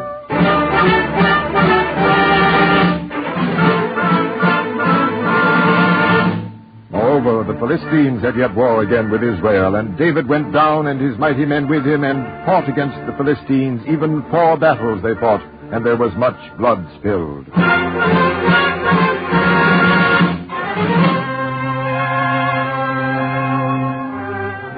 And David waxed faint, and returned to Jerusalem. And his 2 sons, even Adonijah and Solomon, stood before him. Adonijah, Solomon. At your bidding, Father. We made a compact, we three, that after these battles, henceforward you would ride at my chariot wheel, and fight with my soldiers, whenever again the trumpet should sound. I am ready, Father. We go once more against the Philistines. The battles are over. And because we have a compact, I wish to tell you why you will not fight at my right hand. Not fight? Too much blood already has been spilled. The Lord has been my rock and my fortress and my deliverer, so was I saved from my enemies. But when the waves of death compassed me, the floods of ungodly men made me afraid. And then I knew an end must come to all these wars. An end to fighting with our enemies? And when they drive across our fields? Our land is secure. The time is here for peace. The shield of the Lord is our salvation, but it is gentleness that will make us great. And now we build. And now we build, Solomon. You understand, you too, why it is our compact will now be forgot. Not forgot, Father. Good. Yes, it will be remembered. It is important to keep the meaning fresh. It's good to keep the memory fresh of all the blood that spilled, and how the earth shook and trembled, and how the sorrows of hell compassed us about. Good to keep those memories alive, for it's because of them that now we'll build a peace for all our land. That's understood by both of you? Solomon? We'll harvest fruit and grain, and now's the time for rejoicing. Adonijah? The only harvest we will reap will be the wrath of our surrounding enemies. You'll see.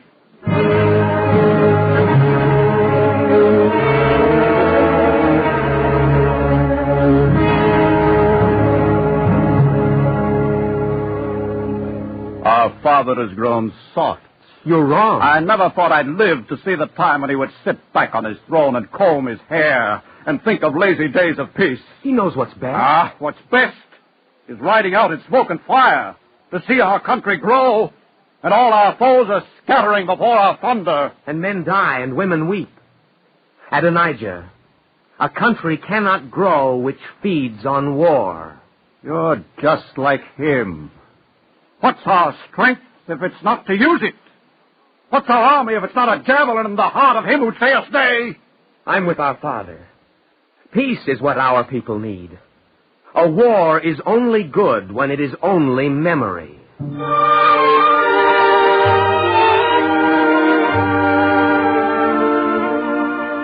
And David, thinking on a way to keep the peace, said to his general Joab and to the rulers of the people, Go number Israel from Beersheba even to Dan, and bring the number of them to me, that I may know it. And the king's word prevailed. Wherefore Joab departed and went throughout Israel, counting the people.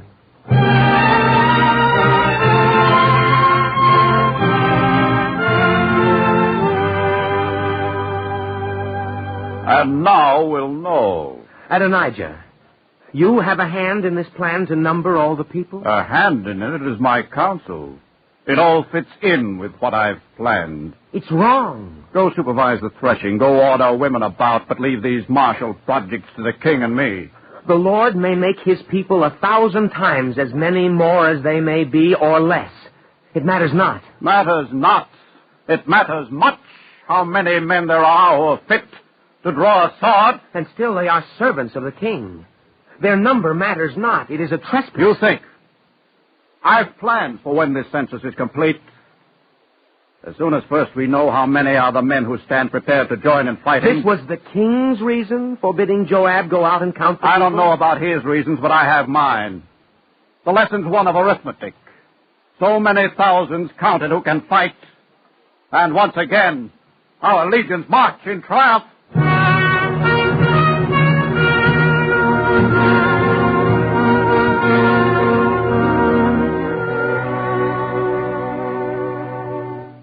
But Nathan... Yes?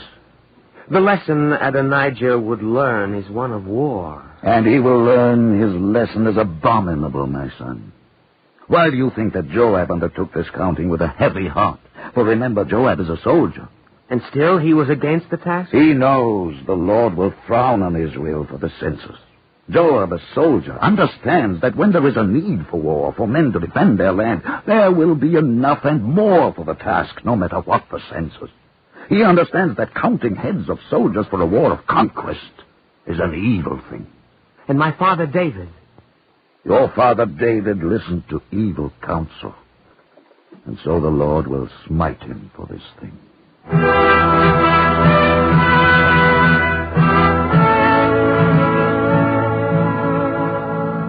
And it came to pass, even as Nathan had said, for the Lord smote Israel, and David, repenting, set up an altar to the Lord, saying, This is the house of the Lord God, and this is the altar of the burnt offering for Israel. And it came to pass that David sent for Solomon his son, and when he was come and standing before him, he said unto him, It was in my mind, Solomon, to build a house unto the name of the Lord my God. The days of war have been long in our land, and such a house will be a symbol for peace. Yes, but the building of such a symbol is not for me. For behold, I have shed blood abundantly and have made great wars. Because I have shed much blood upon the earth in the sight of the Lord, it is not fit that I should build this house. But this is work for the king, or for him who will be king. Yes. And shall I then fetch Adonijah, so that... Adonijah, too, is a man of war. But we called your name Solomon, from Shalom, for you are a man of peace. This task of building a house unto the Lord is yours. Behold, then, for I charge you with this work. And I have prepared for you 100,000 talents of gold, and 100,000 talents of silver, and of brass and iron without weight, for it is in abundance. Timber also, and stone have I prepared. And you may add as it is needed. I pray the Lord to help me prosper in this work. For I remember how it was you who knew that the work of building must begin. Arise, therefore, and be doing, and the Lord be with you. And is it as I said, that this work was work for a king or for one who will be king? It is a work for a man of peace, Solomon. And should it be a man of war who will be king, my father? I cannot tell, Solomon. I cannot tell.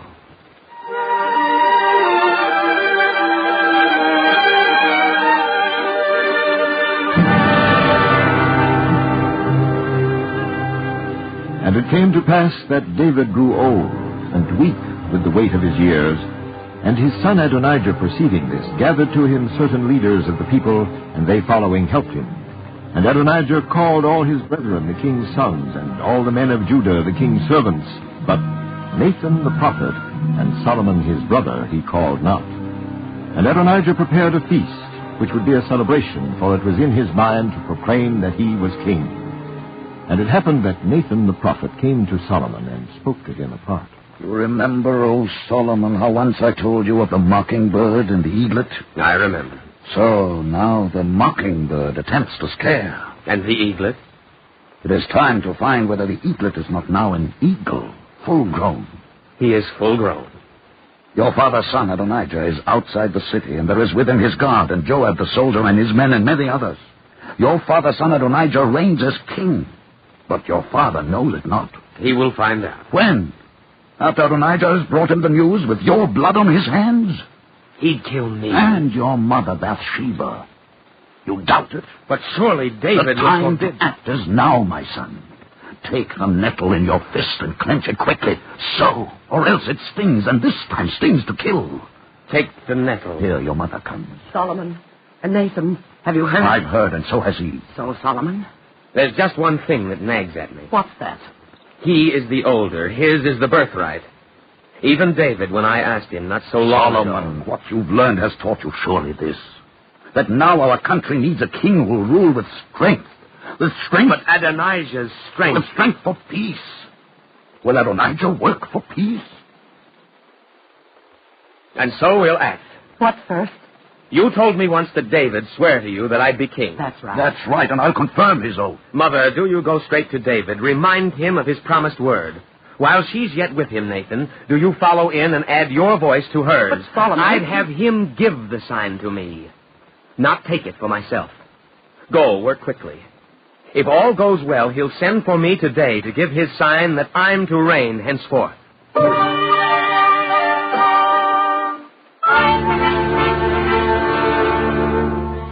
And Bathsheba went in unto the king into the chamber, and lo, while she yet talked with the king, Nathan the prophet also came in.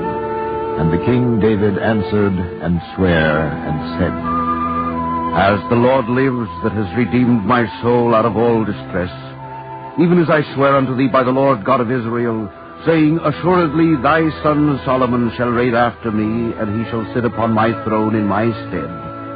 Even so will I certainly do this day.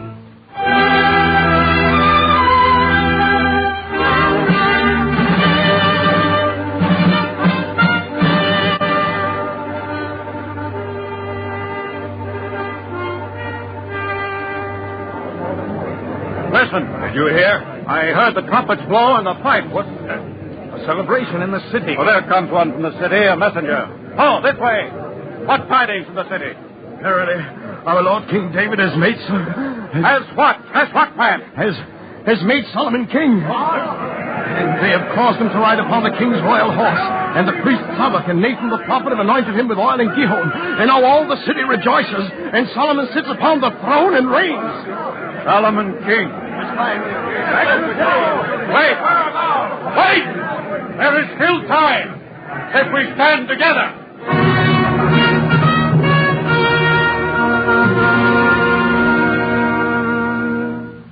Send for Adonijah.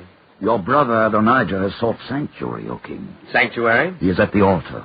He asks that you swear that you will not slay him with a sword. Send for him. Send and tell him he must appear before me.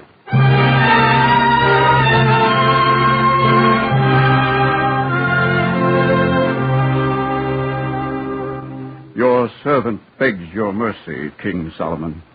I like that phrase you use in address, Adonijah. It fits. My lord. Here's a moral, Adonijah. Can you profit from it? My lord. You stood for violence and bloodshed. The power you sought for conquest and war. Now where do you stand? At the mercy of my lord. Power is a heady drink, Adonijah. You would do well to water it with understanding. You should know that I have had advice to kill you. My counselors would tell me you are able to comprehend only a violent act. My lord swore but he would... their advice is theirs. I'll do differently. If you will show yourself a worthy man, there shall not a hair of you fall to the earth. But if wickedness be found in you, you shall die. It's understood? My lord is merciful. Go to your house.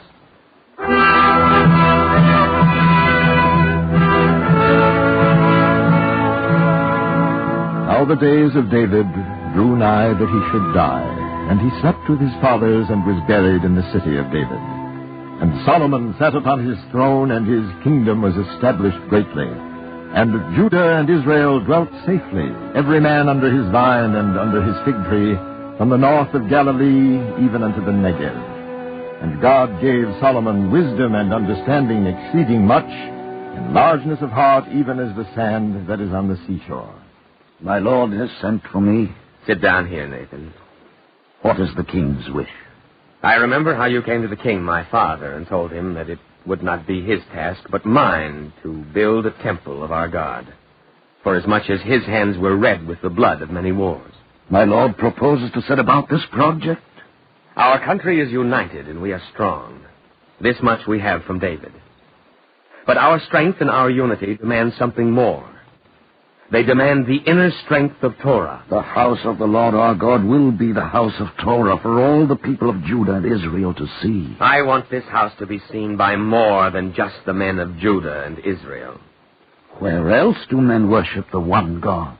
Nathan, if we issue orders that this temple shall be builded of cedars from Lebanon, of stone from Egypt, shall be emblazoned with the riches of every land which is our neighbor. Yes?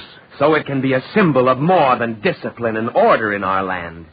It can stand as well for the brotherhood that must exist between our men and the men of our surroundings. Let the temple to the one God shine forth as monument of peace between all men. War must be a sacred memory upon which the foundation of lasting peace must be built. Oh, wise king. Its materials, their materials, builded by their craftsmen as well as ours, so that while it stands, our land shall abide in one world of peace. The handclasp of Solomon to all men shall be Shalom.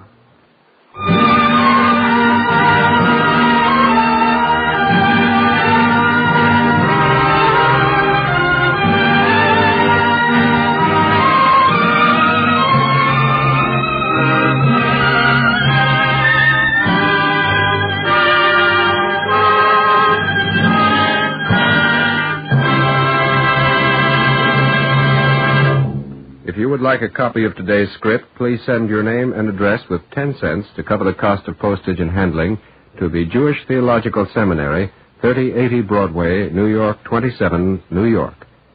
And now we take pleasure in presenting Rabbi Edward T. Sandro, Rabbi of Temple Bethel, Cedarhurst, Long Island. Rabbi Sandro. The dramatic presentation of Man of Peace, an eloquent chapter in the life of King Solomon, is perfectly timed. The United States, Russia, Britain, and France are meeting in Paris to clear the international atmosphere and bring hope to the democratic peoples of the world. In this season, we in America are paying special tribute to those heroes who gave their lives for freedom, for bread, and love. In this season, we of the Jewish faith also observe the festival of Shavuot, the holiday of Torah, the inner core of all our ethical and moral striving, the root of Judaism. It is fitting then that the message of this broadcast be affirmed and reaffirmed. The world we live in is not yet a peaceful one. There is so much misunderstanding. we have not yet developed sufficient maturity and patience to overcome much of the bewilderment and disillusionment which exists in many high places. Solomon knew the techniques of cooperation. He wanted a house of God, one God, the Father of all, made by the hands and hearts of all his neighbors, sharing equally in the process of building a peaceful society. Should that not be the theme of the Paris Conference, the United Nations, our Memorial Day celebration, our festival of Shavuot? We, Americans and Jews, who are architects of the democratic ideal, can take up the task where Solomon began it. We can champion the cause of independence for peoples who still have no freedom in colonial and semi-feudal lands. We can help bring opportunity, freedom, and economic justice to those who are denied such rights. We can justifiably cry out that we dislike ominous Cold Wars, even as we dread bloody shooting ones, that our generation yearns and prays for peace. We do not want to make a mockery out of flag-waving and grave decorating. We want to bring our soldier dead, whose silence speaks for them, an end to all war and meaning to the peace for which they dream. We want to come closer to the new heavens and the new earth, which our festival of Shavuot, the time of the giving of the Torah, symbolizes, shining forth as a monument of peace and social greatness for every human being on this earth. Solomon envisioned that it could be done. We, the builders of the present, must labor to shape man forever in his true image, the image of God. Thank you, Rabbi Sandro.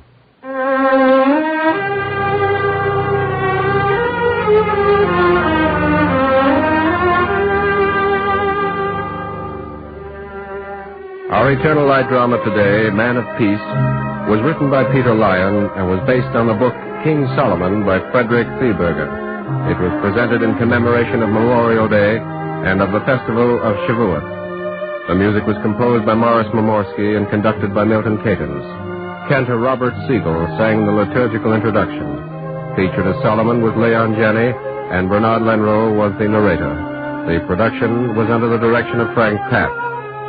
Free time to present the Eternal Light is made available by the National Broadcasting Company and its affiliated independent stations. This weekly program is presented under the auspices of the Jewish Theological Seminary of America.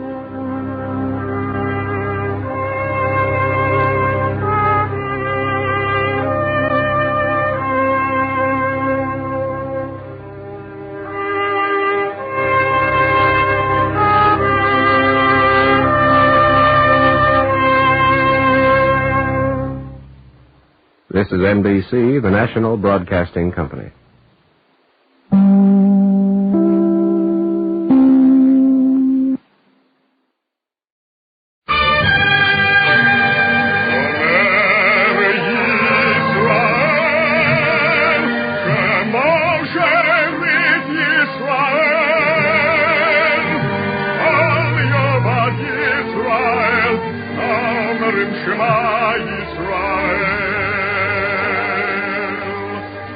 And the Lord spake unto Moses, saying, Command the children of Israel that they bring unto thee pure oil olives, beaten for the light, to cause the lamps to burn continually in the tabernacle of the congregation.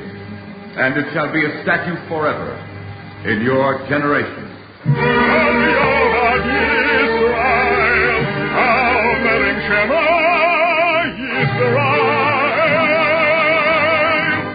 The Eternal Light.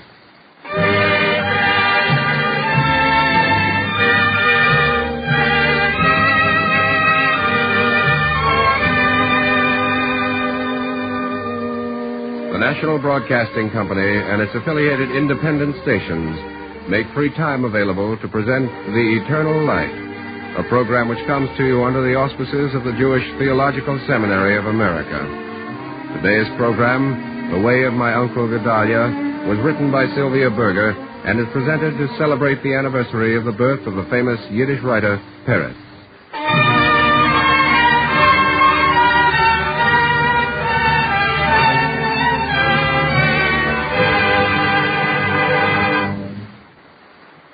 How do you introduce a friend? Do you say, I want you to meet Herbert Jones, he doesn't like butter? Or, this is Lillian Redmond, she's 5 feet tall. The reason I ask is, I want you to meet a language I know. And I've been wondering how I could best introduce it to you. Should I tell you the language is Yiddish? It is. Or that its beginnings go back to the 9th century?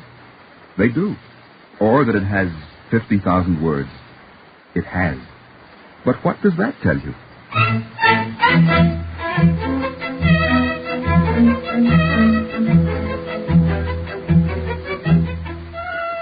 Languages are like people. Unless you know what they do, who their friends are, what they think about when they get up in the morning, what do you really know about them? That's why I think that perhaps the best way for you to meet this language I know would be for you to meet my Uncle Gedalia.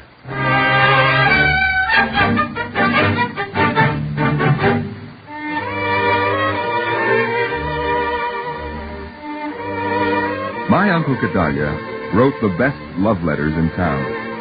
Letters of appeal, letters of recommendation, letters demanding immediate payment. You told your troubles to my Uncle Gedalia, and your letter was as good as posted. If your husband or sweetheart had been torn away by the army to freeze or fry in a faraway climate, and early fortune had not included writing among its treasures to you, your lonely feet brought you to my Uncle Gedalia. Tell him, Gedalia, that it hurts me when I hear his name. My heart aches for you. That's it. That's just it. My heart aches for you, Davido. My heart aches for you. Oh, tell him, Gedalia. The river is frozen. I mean, the geese are gone away. Tell him, Gedalia. Maybe when the geese come flying home again with the spring and the ice melts on the river, maybe you will come home to me, Davido. And my heart will melt like the ice on the river. Oh, yes, Gedalia. Oh, you've got the head of a prime minister. That's what I mean to say. Come home with the geese, Davido.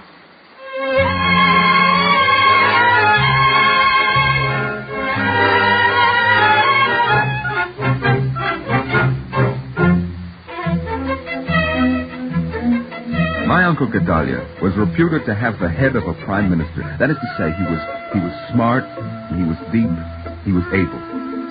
One day, Abraham the hatmaker called upon my Uncle Gedalia with a serious problem. Abraham had a daughter, Malkala, and Malkala wanted to get married. And in the next village, there was a family by the name of Hirsch. And this family by the name of Hirsch had a son by the name of Mordecai.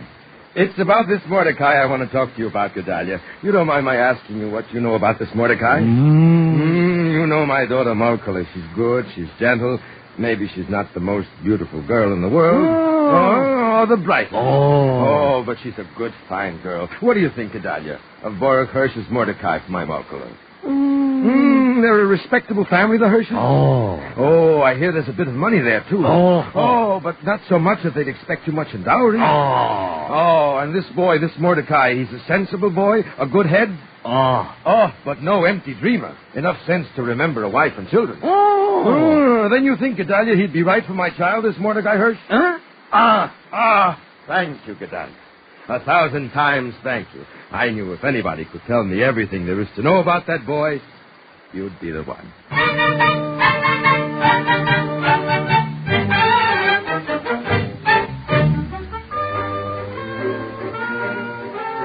The match was made, the introductions arranged, and Malkala, the hatmaker's daughter, married Mordecai, the bookbinder's son. And I ate a large slab of wedding cake.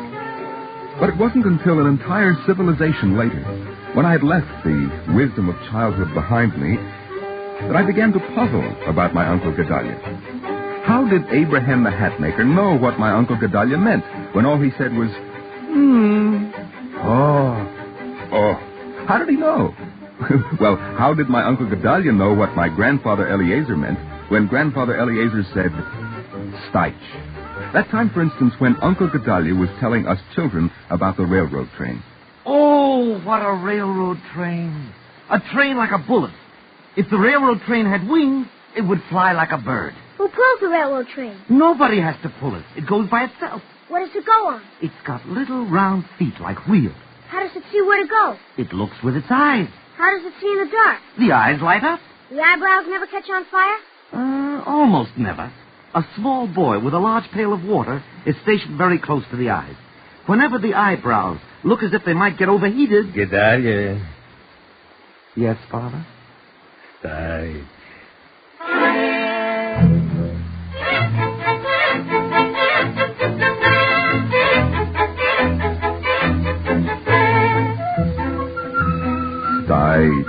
A lie to a child? It isn't done, my son. How could my Uncle Gedalia distinguish between that Steitch, the Steitch of fraternal admonition reserved for petty misdemeanors, say, and the Steitch of courteous skepticism, as when Bela, the wife of Abraham the Hatmaker, returning from a visit to a wealthy cousin in Nizhny Novgorod, regaled the family with her adventures. The servants, Reb Eliezer, you should count the servants. A servant for every wish. And the bowing and the scraping and the excuse me here and excuse me there, the if you please and if I may. The money in that house, Reb Eliezer, the cool, hard cash. And the splendor of the house, the silks and the satins, the plushes and the velvets, the marbles and the glasses, every object more beautiful than the next one. You don't say. And the life, Reb Eliezer, the life of a prince, a duke. A duke? Oh, Count. You come into the parlor, and right away it's a glass of tea with jelly. And is the tea in an ordinary glass? No. The glass has to have a silver handle. Oh, my. And the jellies, the sugars, the cakes, the marmalade. Ordinary marmalade? Oh, no. Marmalade from Marmalade Land. But that isn't all. No? No. When the first servant brings you your hot tea to drink... Yes? The second servant stands there waiting to blow it cold for you. Steitch.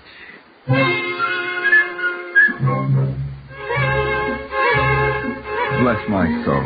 You don't tell me. The Steitch of courteous skepticism reserved for the tall story. And then there was, of course, the Steitch for the man who had just presented you with an unreasonable request. Steitch. How do you get that way? And the sad and wounded Steitch of the man whose best friend has just turned down a reasonable request.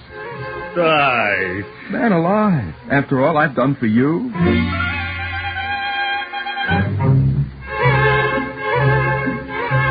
Well, a sofanek, as we say in Yiddish. An end to these variations on a word. A changeling word. A word that says so much with so little. Steitch, how many tunes can you play on one whistle?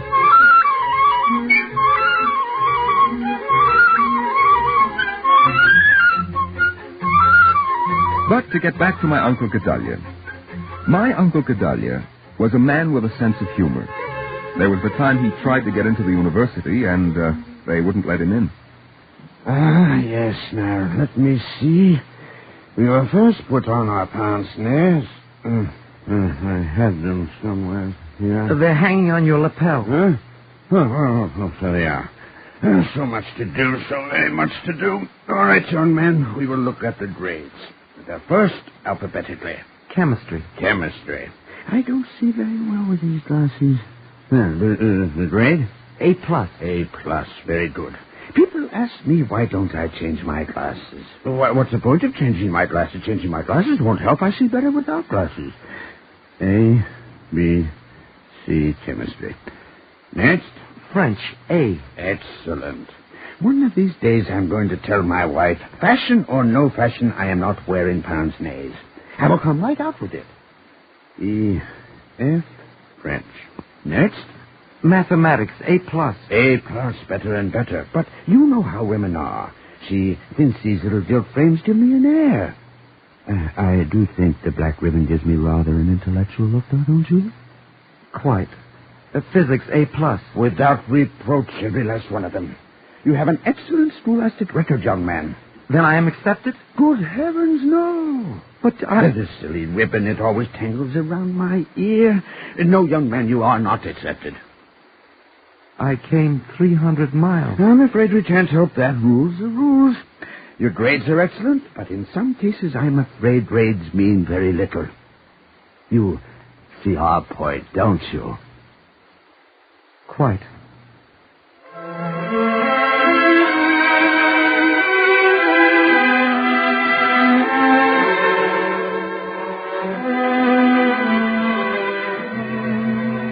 that was the night, too, that the special pass permitting my Uncle Gedalia to visit the city expired. He had no place to stay. He'd missed the last train home. And as my Uncle Gedalia wandered about, looking for a quiet railroad station in which to sleep, a police officer caught up with him. You? Me? Your pass. Of course. It's expired. Good heavens, no. When did you get here? When did I get here? When did you get here? Tomorrow.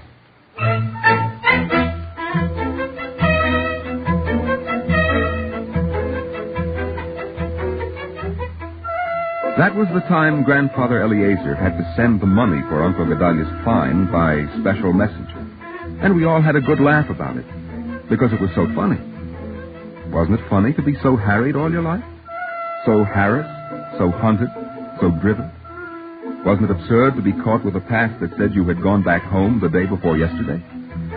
Well, anyway, if my Uncle Gedalia had to be part of such an absurd situation, he could at least enjoy the absurdity. If life would insist on getting the best of the argument, my Uncle Gedalia could at least have the last word. Whenever I think of the things that my Uncle Gedalia laughed at, I think of a word. Galgan humor. Galgan humor. The humor of the gallows.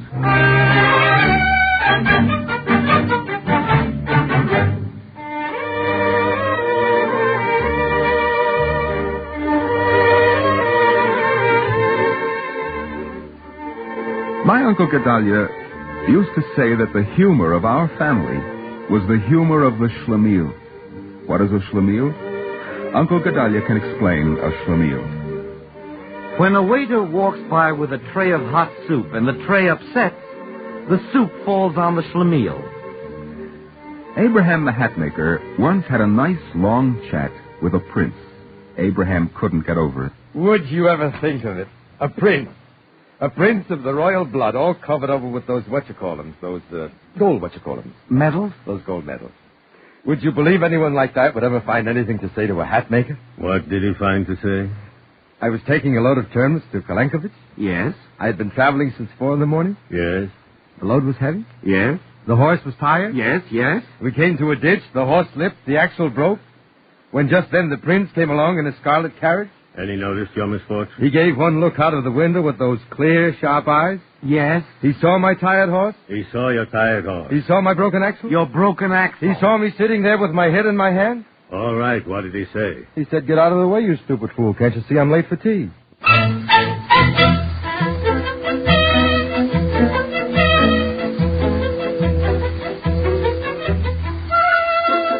They used to get together on a Saturday afternoon. Uncle Gedalia, who wasn't allowed into the university, and Abraham the hatmaker, who wasn't permitted to work on the land, and Grandpa Eliezer, who paid a fine every time someone in the family went into the big city. They used to get together of a Saturday afternoon and boast of their good fortune. Were they lucky? Were they lucky? Why, Abraham the hatmaker... Am I lucky? What God did for me. What God did for me, may his name be eternally blessed, he never did for anyone else. So? And what did God do for you, Abraham, that he never did for anyone else? You'll never believe it. I could tell you, but you'll never believe it. All right, then give us a chance to admit our mistake and call you an honest man. Well, it happened on a winter afternoon. I remember it as if it were yesterday. A winter afternoon so cold that your breath froze in your mouth.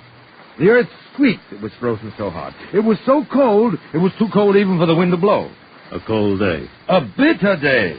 Well, isn't it my luck that day, that frozen, bitter, sour day, I have to go to Kolenkovich for an order of hat material? What a day to go. What a day to go. The children are crying, the wife starts to hoo-ha. Abraham, you idiot, on a day like this you go to Kolenkovich. You'll come back a corpse. Sailor, my darling, we're all in the Lord's hands. A man has to feed his family. The man has to feed his family. Well, what should I tell you, my friends? I'm off for Kolenkovich. The horse is hitched. The sleigh is ready. And it isn't many hours before I'm entering the big forest. What a forest. What a forest. There I am, entering the forest. In the forest. I'm on my way out of the forest. Then what do I hear? What do you hear? Wolves. Wolves? Wolves! Hundreds of wolves.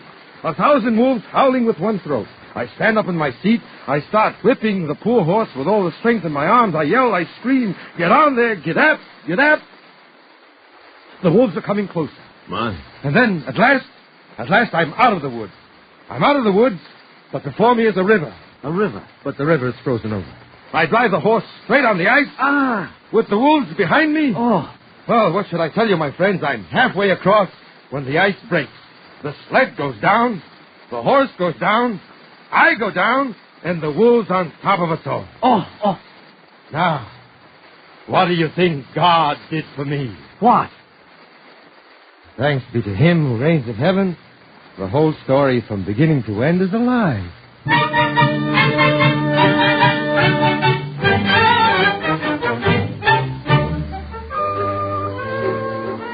And Uncle Gedalia laughed, and Grandpa Eliezer laughed, and Abraham the hatmaker laughed. Because what kind of a calamity could a man like Abraham escape from? A calamity that never happened.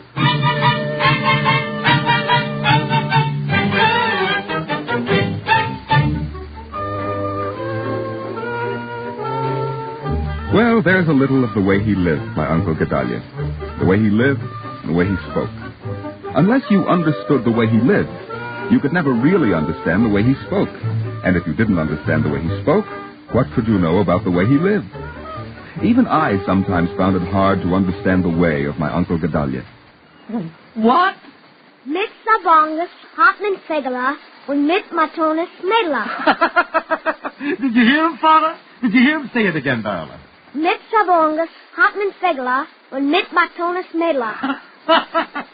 What does it mean, Darla? Do you know what it means? No. The beginning of the world. Abraham the Hatmaker said it about... Who said it about whom, we don't have to know. The child wants to know what it means, Gedalia. Let's see now. You want to know what it means? Do you know what sabongas are, Darla? No. Sabongas are little nets, Darla. The word is taken from the Lithuanian. Mit sabongas hapman. With little nets, you catch... Fegala, little birds. You know what the word chappen comes from, Berla? No. From the Slavic chapach, to see. Fegalach, of course, from the old German, Vogel. Yes, Grandpa Eliezer. A little heavy, Father, perhaps? Perhaps. Mit Matonis Medelach. Matonis, of course, the present from the Hebrew. But what does it mean? Perhaps, Gedalia, a little heavy? A little, Father. What does it mean? Well, it means that you can catch a little bird in a net. But a girl... Matonis, of course, the present. But if you want the love of a human being, Berla, you must treat her with kindness and consideration, with honesty and sincerity.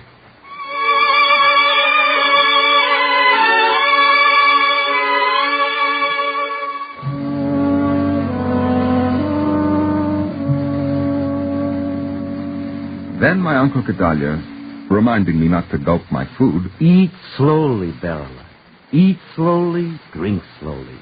A man is not an animal, and even though he must feed his body, he must do so in a mannerly way. Would drift into this and that, science and history, deportment and language. Handle your speech with dignity, Berla.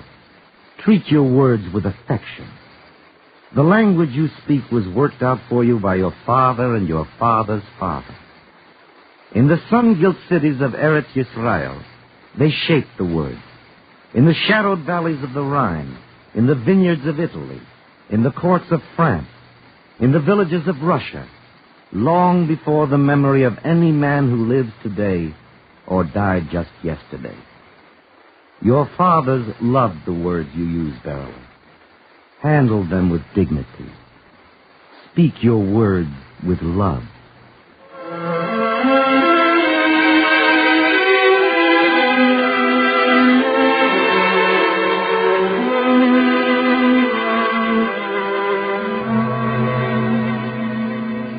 And sometimes, that's when I think I loved him most. My Uncle Gedalia, the Sabbath candles piercing the twilight with their teardrops of light.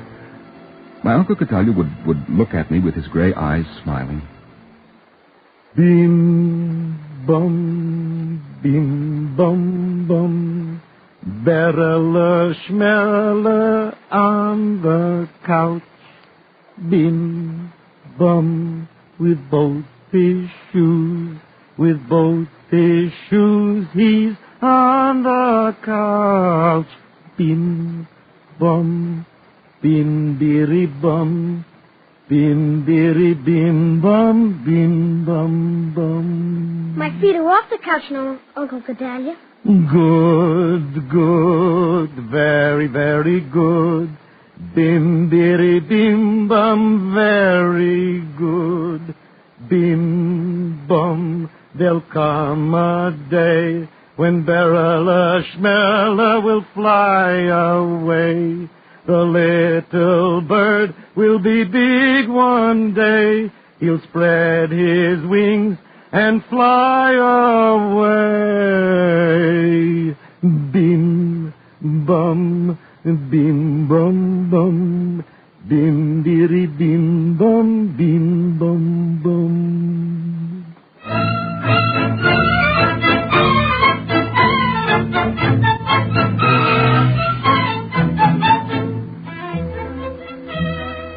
Well, the little bird grew and spread his wings.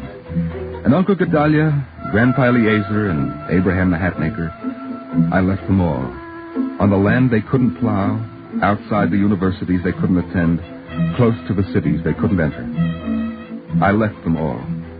But the sweet accents of the Yiddish rings in my ears. Wenn die Gänse werden zurück heimkommen und das Eis zugeht sich auf den Teich, werden wir öfter zusammen sein. Und mein Herz wird sich zugehen, wie das Eis auf den Teich.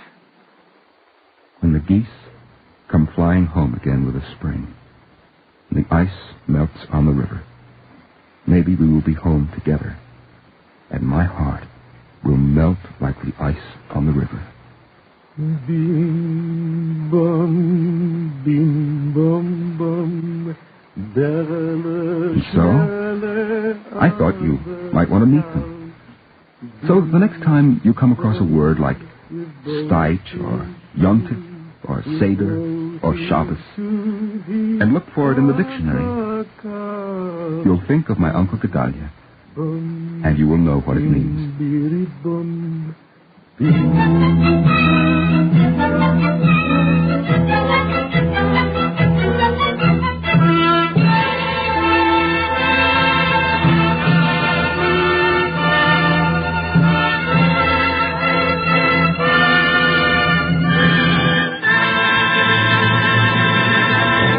If you would like a copy of today's script, please send your name and address with 10 cents to cover the cost of postage and handling to the Jewish Theological Seminary of America, 3080 Broadway, New York 27, New York. And now we take pleasure in presenting Dr. Emanuel Gammeren, Educational Director of the Union of American Hebrew Congregations, speaking from Cincinnati. Dr. Gammeren. Was significant because he had a fine cultural medium in the Yiddish language in which he expressed himself. His homely wisdom, his advice to Berele to handle his speech with dignity, to eat slowly, even his Hasidic songs without words, in which he would express his longing for a better world, were all meaningful. His way was valuable, however, because it also reflected a way of life which was rooted in what we like to call the Jewish tradition. What did this tradition lead him to do? First of all, as it is said in Leviticus, it led him to love his neighbor as himself. Hence, Gedalia helped his neighbors. It taught him how to face adversity, as when the cities and the universities would not permit him to enter because he was Jewish. With his friends on Saturday afternoons, he would study the Torah and thus express gratitude to God, rejoicing in his Sabbath and honoring it by studying the law. Even humor was part of that tradition. With it, his friends and he lightened their burdens and their tragedies. The East European village in which Gedalia lived reflected the wisdom that man is not an animal. He is made in the image of God, and his relations with other human beings should be based on kindness, on sincerity, on honesty. This life was rooted ultimately in the study of the Torah, in which the Jew learned that life, the ordinary daily life, must be raised to higher levels, must be sanctified. That is the significance of a Jewish education, which loyal Jews seek to provide for their children, and to which our Jewish educational institutions are dedicated. Our Eternal Light drama today, The Way of My Uncle Gedalia, was written by Sylvia Berger and presented in celebration of the birth of the famous Yiddish writer Peretz. The writer wishes to thank Mr. Maurice Samuel, whose essay Translators are Traitors, from his book Prince of the Ghetto on the life of Peretz, inspired this script. The music was composed by Morris Momorsky and conducted by Milton Cadens. Cantor Robert Siegel sang the liturgical introduction. Featured as Gedalia was Martin Wolfson, and Norman Rose was the narrator. The production was under the direction of Frank Pack. Free time to present the Eternal Light is made available by the National Broadcasting Company and its affiliated independent stations. This weekly program is presented under the auspices of the Jewish Theological Seminary of America.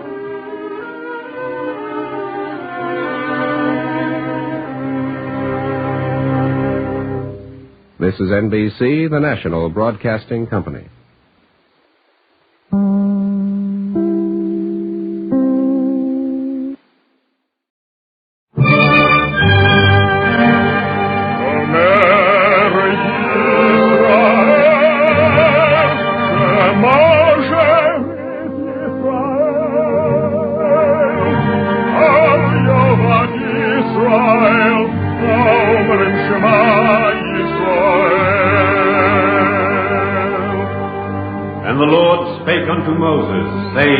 Command the children of Israel that they bring unto thee pure oil olive, beaten for the light, to cause the lamps to burn continually in the tabernacle of the congregation. And it shall be a statute forever in your generations.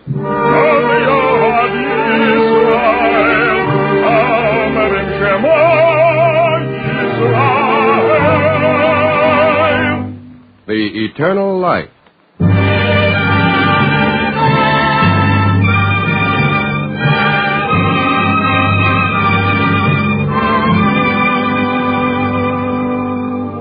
The National Broadcasting Company and its affiliated independent stations make free time available to present The Eternal Light, a program which comes to you under the auspices of the Jewish Theological Seminary of America. Today's program, A Dreamer's Journey, was written by Joseph Mindell.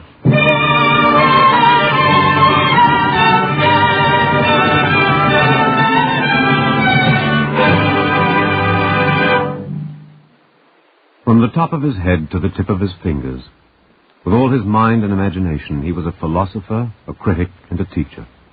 And his life was aimed in the pursuit of truth. His name was Morris Raphael Cohen.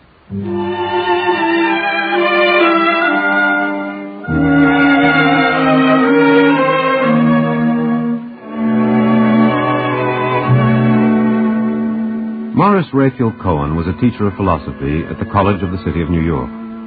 Sometimes when he listened, he turned his head a bit so that his eyes looked out of the corners. His lips had a curious curve, upward bent, that easily became a smile. But when the smile was ironic, as it often was, there was little comfort in it and in his calm, questioning eyes. It was not easy to be a student in Morris Cohen's class. That's a pretty broad statement, Miller. How do you know it's true? Well, everybody knows it's true, Professor Cohen. Yes, of course. But how do you know? Well, because guess I know by intuition. Sometimes, Miller, intuition is only another word for ignorance. Does someone in the class want to match his intuition with Miller's? You see, gentlemen, this is only one phase of the larger question. What do we mean by verifiable knowledge? But, Professor Cohen, you can't ask questions about that. You might as well ask, what do we mean by meaning? Yes, that's a good question, too. Professor Cohen, may I make a suggestion? Of course. Couldn't you, instead of asking questions, couldn't you just lecture? What would you like me to lecture on? About philosophy. About how we know anything and the meaning of meaning. But Professor Cohen, no questions. Then how will you learn? Why, you'll tell us. So you think that's the way to learn philosophy? I see. All right. Starting tomorrow, I'll lecture.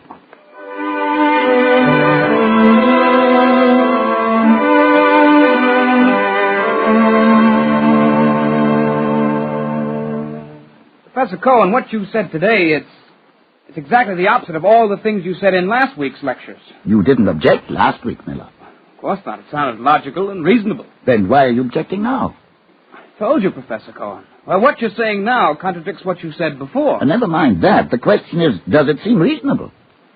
Yes, it does. That's fine. Then I'll proceed with the lecture. But, Professor, are we to believe what you said today or last week? How can we know which is true? Now, that's a sensible question. In fact, it's the question I asked last week. Now we're ready to study philosophy. And, gentlemen, no more lectures.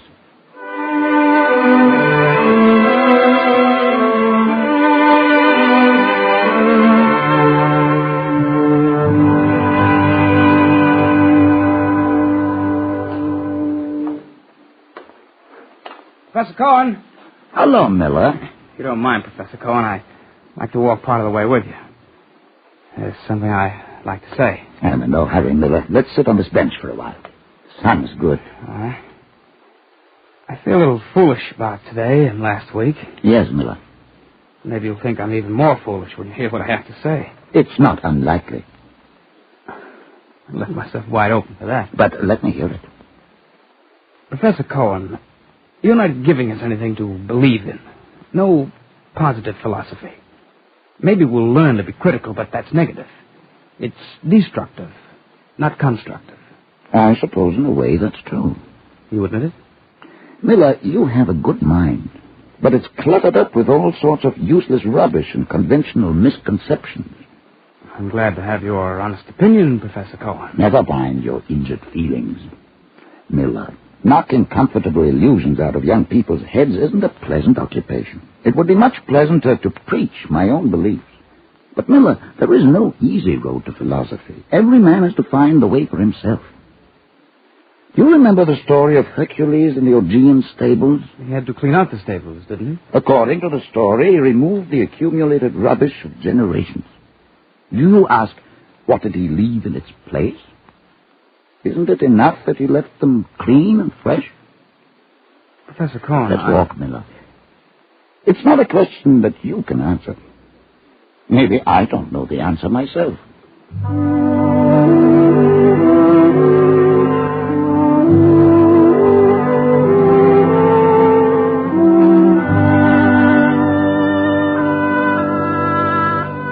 If the mind is encumbered with unthinking prejudice, if it is hampered by traditional errors, then how can it recognize and accept truth? Therefore, Morris Cohen swept the minds of his students to prepare them for truth. He had a quick mind and a sharp, impatient tongue that stung his students into thinking. They spoke more carefully and thought more clearly. But underneath was the bubbling of outraged sensibilities. Sometimes the momentary resentment broke through. Professor Cohen, somewhere in the Bible it says, love thy neighbor as thyself. You'll find it in Leviticus. Don't you believe in it? It depends on how you interpret it. The only way I know is to be considerate of others. Love thy neighbor as thyself. And we are your neighbors, Professor Cohen. Well, maybe you're lucky that I don't apply it as literally as you intended. As you may know, there are various interpretations within the tradition. For example, it may be that my love for myself is severe and cruel. My neighbor has the right to resent my inflicting it on him. I would rather let him love himself as he pleases and have him permit me an equal freedom. Maybe you're right. Will you tell me, Professor Cohen, if it's true that Justice Holmes said he envied the youth who sit at your feet? Yes, he said it. Why do you ask? Then it's easy to see that he was never your student.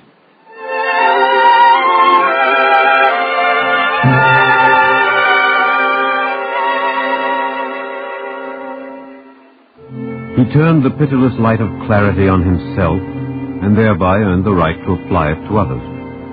If his students could not say or even understand it fully, nevertheless they knew the right was his, and they granted it. A strange thing happened. They began to question themselves and everyone else. And difficult as it was for them, it was not easy for other professors at the college.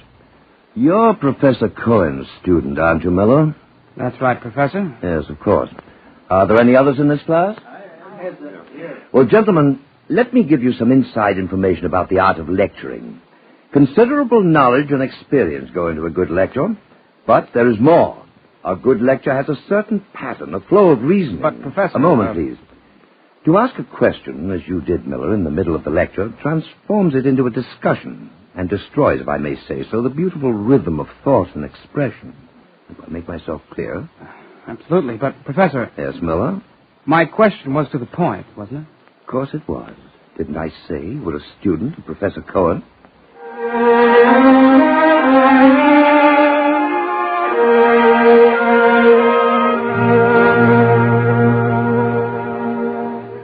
My dear Cohen, your students managed to make the rest of us a bit uncomfortable. Now, it's a tribute, I suppose, to your Socratic method of teaching by questioning. But, Cohen, you remember what happened to Socrates? I'm flattered, Professor, but not worried. You really believe that what you're doing is good for the young men? There are many roads to philosophy. Mine is not the only one. I do not conceive it to be my function as a teacher to force ready-made ideas on students. If I can make them think, then I've done my job. But what are you doing to make them into gentlemen? I'm not sure if that's a question about my methods of teaching or about me. So I'll answer both. Professor, I was born in the ghetto of Minsk in Russia. When I came to America, I was 12 years old. In the years since, I have been too busy to join a gentleman's club on Fifth Avenue, but I'm willing to concede that there may be as many gentlemen in the clubs as I met in my native village and here on the Lower East Side. I'm sorry if I've offended you, Professor Cohen. I'm not taking offense. I'm trying to answer your question. You see, Professor, I'm not such a fine fellow myself that I can venture to impose my own standards on my students.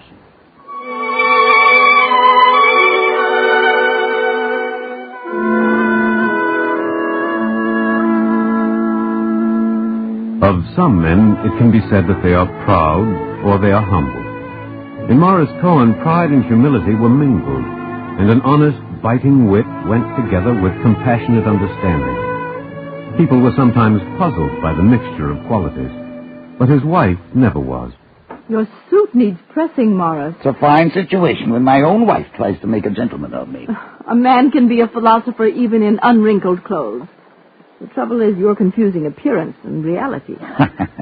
All right, May. It looks nicer. And besides, you're going to meet that dean from the college out west. Morris, promise me something. What is it? Morris, listen to what he has to say. Maybe he'll offer you a full professorship. Don't I always listen? Try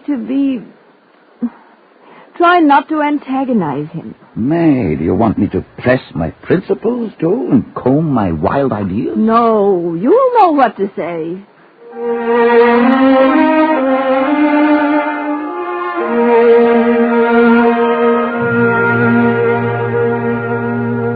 I have been authorized to offer you a position on our faculty. What do you say, Dr. Cohen? Nothing yet. I promise to listen. The vacancy is a full professorship in the Department of Philosophy. The salary, I may add, is as high as that offered in any university in the country. It's a tempting offer. Well, I suppose it's settled then. There's one small matter. You mustn't expect... the faculty clubs limit their membership. I have no objection in principle to clubs limiting their membership to men of congenial taste. Make it difficult for me, Dr. Cohen. Do I? It isn't a question of congeniality. It's more a matter of, for example, of your name. My name is an old one, borne by the hereditary high priests of Israel. Yes. Exactly. Exactly, sir. Perhaps there is more you should know. The first words I spoke were in Yiddish, and the first I read were in the Hebrew of the Bible and the commentaries. These things are part of me. I have no desire to change them, even if I could. I'm afraid you misunderstand me, Dr. Cohen. No, I think I understand you very well. But I will not let it spoil my temper. Good day.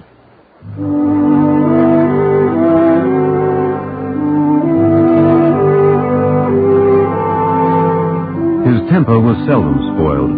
It was said of Morris Cohen that he achieved a serene spirit.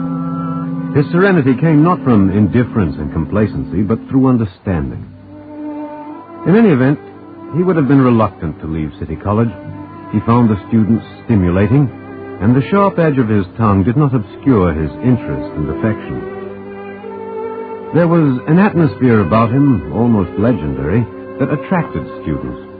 Philosophy 16's not a required course. Yeah, I know. I'd just like to take a course with Cohen, though.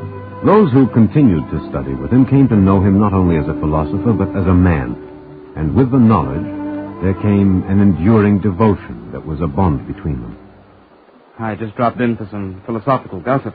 You just dropped in, Miller, from Washington. Mm-hmm. I see. How did you know I'd be here? Well, with your family away for the summer. Oh, how did you know I didn't go with them? All right. Enough questions. So, Davidson called me. We thought you might like to talk to somebody. But Davidson is in Chicago. Well, he was in New York last week. Telephone lines run to Chicago these days. Excuse me, Miller, I'm slow. I'm glad you came. I was just beginning to feel sorry for myself. Tell me, Miller, why? Why did you come? I've already told you. You know what I mean. Do you remember once I said there was no point in asking questions about some things? I was wrong then. If I say it now, I'm right. And besides, you know the answer.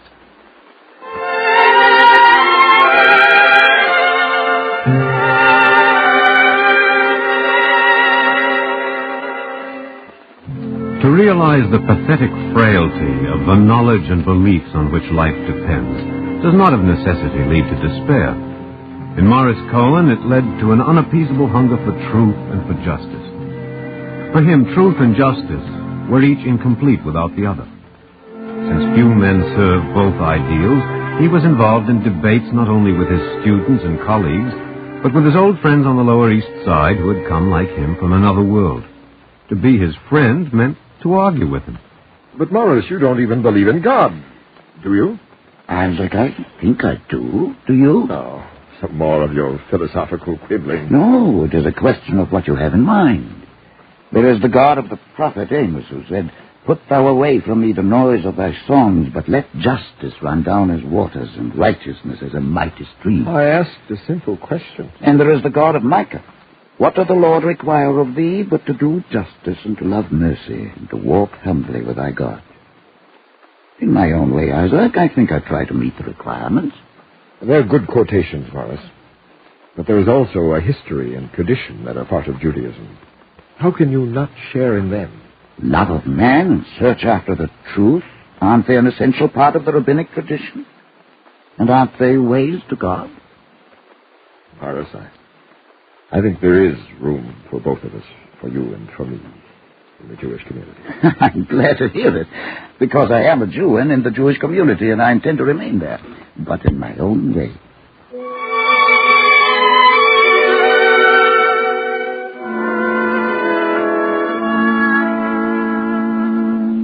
As truth and justice were for him inseparable, so he could not be either philosopher or Jew without being both. But life is action and passion, a wise man has said, and therefore it is required of a man that he should share the passion and action of his times. These were the times when the outlines of the new assault on human rights could be discerned, and the Jews of Europe were becoming the victims of a new tyranny. Morris Cohen felt the need to help. Of course we want your help, Morris. May we use your name as a sponsor of the new committee? Isaac, names on a letterhead may be impressive, but they are little comfort to the Jews of Germany. Would you like to make speeches or raise money for relief? You don't need me for that. What then, Morris? You want to work in the underground rescue group in Germany itself? I want to do what I'm best fitted to do. I'm a philosopher, Isaac. I'm used to asking questions. Let me ask you a few. How many Jews are there in Germany, in the countries of Central Europe? What is their present situation? Where can they go? What contributions can they make in other lands? All right, they're good questions. Now give me some answers. I don't know. What kind of an answer is that?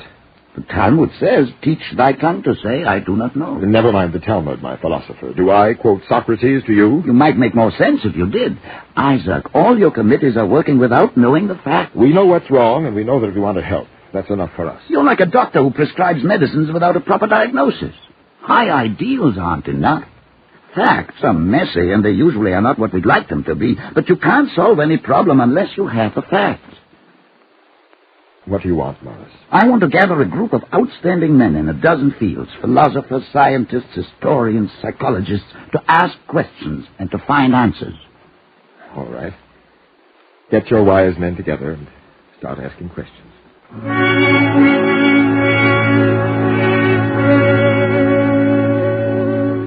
The first report of the Conference on Jewish Relations is ready, Morris. Will you take care of the distribution of the report? I just returned from a meeting in Chicago, and I had a class at the college.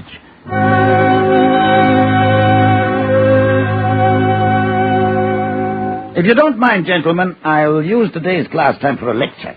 No questions, Professor Cohen? No questions. I've been busy, and I'm rather tired.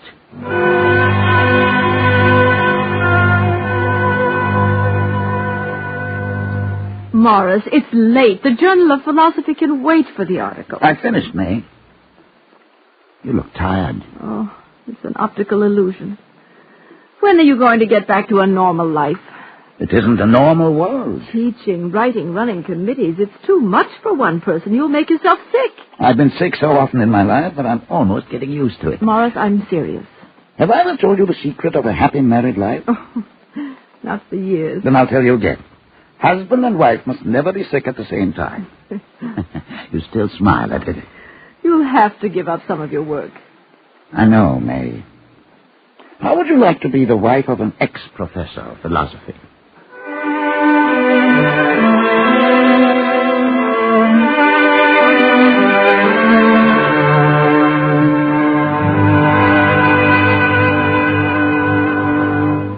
What are you doing in New York? I came to ask a former teacher a single question. Now, what's this nonsense about retiring? It's true. It's absurd. You're still a young man. I'm 58 years old, and I've been teaching for 36 of those years. But the faculty wants you to stay. The alumni, civic leaders, everybody. At least the students know that enough is enough. Have you seen the student newspaper? The front page is a single headline. I'll read it to you. We won't let him go.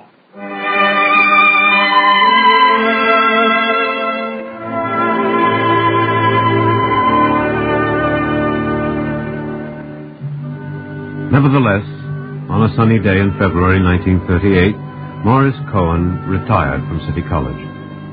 It was not an easy decision to make, but there were other claims that could not be ignored. The world of 1938 had need for voices of reason, even for a rather quiet voice that asked questions and searched for facts. But to some questions, there are no answers. May, why should I finish the book on metaphysics? What difference will it make if I don't? You're much too busy to ask such questions now. If I could write only one thing that would move the hearts of men. Once, May, I tried to write a poem. Can you understand such a strange desire? Poetry isn't found only in poems. Writing and teaching philosophy is a cold and detached relation to have with people. Just think, I've taught 10,000 students. How many have I touched and changed? Suppose it was only one. What then? The world, even my little world, is as irrational and as violent as if I had never said or written a word. Then what's the use of philosophy? What's the use of a poem? If it's enough to create a single poem, then, Morris, how much more is it to help a person, even one person, to become more than he was, closer to what he ought to be? May, I must be a difficult person to live with. Am I complaining, Morris?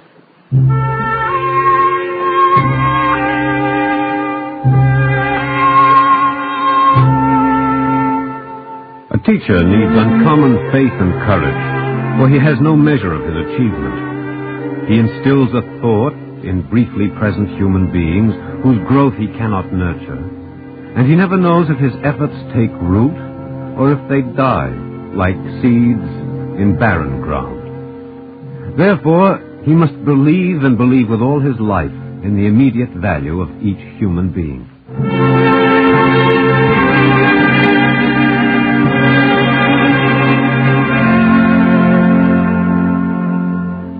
Morris Cohen continued to write. Many universities invited him to lecture, with the result that he worked as hard as ever before, and his health, never robust, suffered. Morris, you're not well. I'm going to call the doctor. For weeks, he lay in his bed, not sleeping yet not awake. Until one morning, he opened his eyes.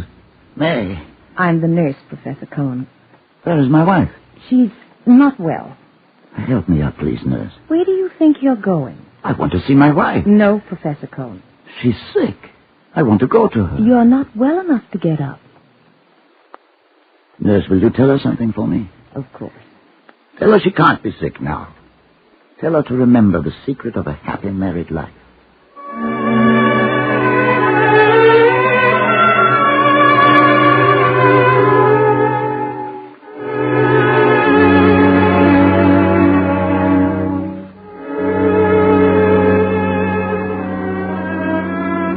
She died in the spring of 1942. For months, Morris Cohen lived without living, in a world of dust and ashes. Slowly, he returned to the real world with the help of his children and his friends. Morris, those books you've outlined, why don't you finish them? After all... You don't have to remind me, Isaac. There's a lot to do, and I know I haven't much time left. That's not what I meant at all. Then if it troubles you, I'll say it. It's true. Maybe I'll never be able to collect the ideas I have accumulated in a lifetime and print them in books. I would like to. But if not, I'm sure that if you read enough, you would find them in other books. Still, every generation has to put the ideas into its own language and fit them to its own times. Others can do that, but, Isaac, there is something that no one else can write. I want to write it. Not for the professors and the philosophers, but for Jean Mora, my granddaughter. What are you dreaming of now, Morris? I want to tell the story of my life, the origin of my ideas, so that she will understand the world from which she came. Dreams, you said, Isaac. I want to tell of the dream of my generation, because forgotten machines can be rebuilt and ideas rediscovered, but dreams must be passed on, or they are lost forever. And every generation must understand the dreams of those that were before.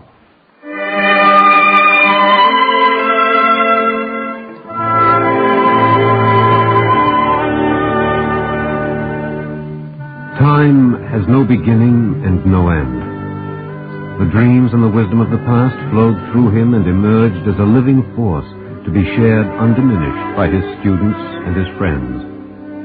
And that which he shared is a measure of his greatness. Bertrand Russell considered him the outstanding figure in American philosophy. And his friend, Justice Oliver Wendell Holmes, wrote, I think you are a rational man in the best sense of the word, and I rejoice in you. Since he was a rational man, his eyes could look calmly upon himself, and he could smile as easily at his own as at others' foibles, and he could say, I'm not as stupid as I look, neither am I as bright as I may sometimes appear to be. Therefore, my remarks are not always as significant as they may sound.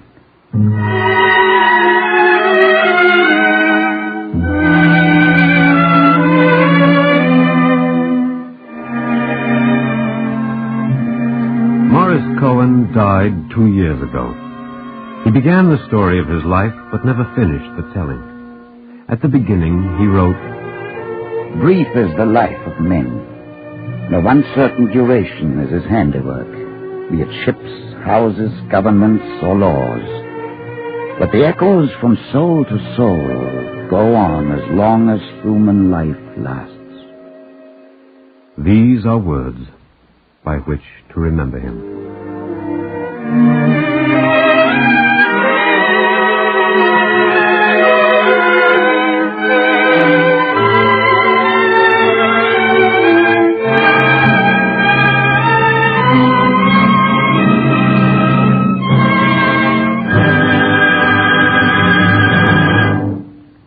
If you would like a copy of today's script, please send your name and address with 10 cents to cover the cost of postage and handling to the Jewish Theological Seminary of America, 3080 Broadway, New York 27, New York.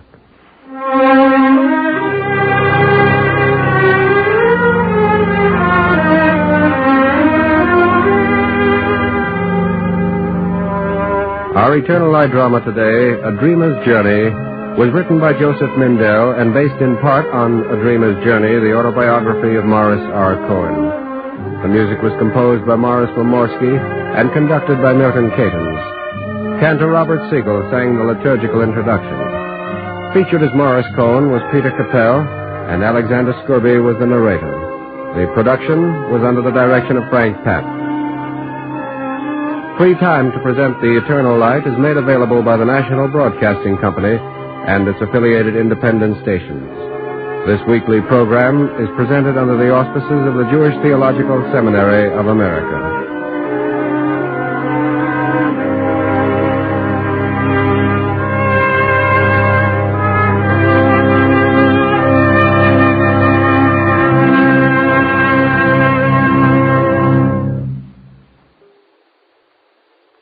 This is NBC, the National Broadcasting Company.